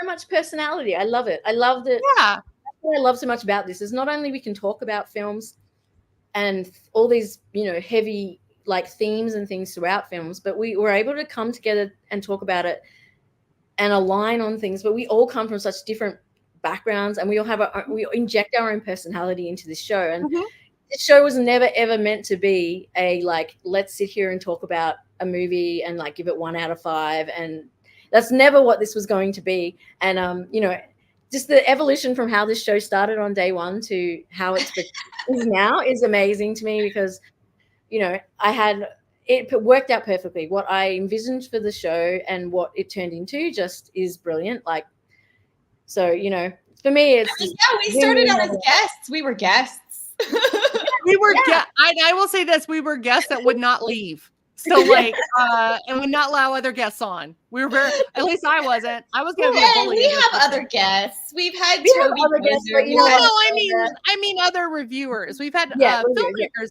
on, which we should have, which I'm glad we do. Once I had these 2 girls on, it just was like, I don't think I need anyone else now. We can say that Jennifer Reeder. I feel like Jennifer Reeder and Toby Poser will always be a part of our coven. So that's like a given. Yeah. Any filmmakers we talk to are instantly part of the Night Shift coven. So that's fine. 100%. 100%. We can't wait for next one, which is coming up in a couple. Which is a surprise, right? You don't want to reveal it here. You want to wait. We'll be announcing it, like she said, in the next 24 hours or so. Oh, okay, cool. Stay tuned because it's going to be amazing. Thanks for watching, everybody. Yeah. I don't really have anything like deep to say except for like follow me at all my links on the link tree right there. Yeah, we all have our link tree. Yeah, we all have our link trees. We all got our names. Can I promote something that I'm kind of happy about? Yeah, promote it away. Do it. Go. My first Magic the Gathering murder mystery game I've ever written. It's called Magic the Gathering, Murders at Karloff Manor, the case of the 3-blade knife. And it's a packet that comes with like a cool badge that's interactive and witness reports and posters and codes. And it's like the Hunt a Killer games I wrote, but in Magic the Gathering world. And it's official and everything. And it just came out. So I'm really excited about it. So if you like murder mystery games. Where do people get it from? You can get it, I think, at Beetle and Grimm's website, but also Wizards of the Coast. Wherever you buy Magic the Gathering, they're going to have it. And it just came out this week. So I'm very proud of it. but it's a murder. I write murder mystery games. When I'm not doing this, I'm writing murder mystery games. So I did it for Hunt to Killer, and now for Wizards of the Coast. So please check that out. It's fun. And it's also horror. Yeah, it's like horror, Magic the Gathering, murder mystery. And cool you are. We are back. I'm so excited for this. I feel like a real writer again. Yay, buddy! Anyway, that's all I got. All I've got to promote is I have new prints in my store shop, jennahaze.com. Get an autograph. Oh, no, I'm going to keep doing, if I keep doing thumbs up, I'm going to make. Oh, yeah. I'm going to have fireworks all the time. But I will have some really cool projects that I'm coming up that are released later this year. So stay tuned with that. And I can't wait to see y'all again. Woo! Thanks for all the amazing comments. I think this is the most comments we've had before. It is. Thank you, is. everyone, for giving great comments and suggestions. It's been really good. I love our viewers. Our viewers are awesome. Yeah. Did you have anything to promote? Renee? We kind of just promote our own stuff. Yeah. I'm like, what am I doing? Next month. We're in Feb, aren't we? I don't think. Next month I've got. So next month I'm doing an Oscar movie guest panel on Movie Night Extravaganza. I'm doing Poor Things.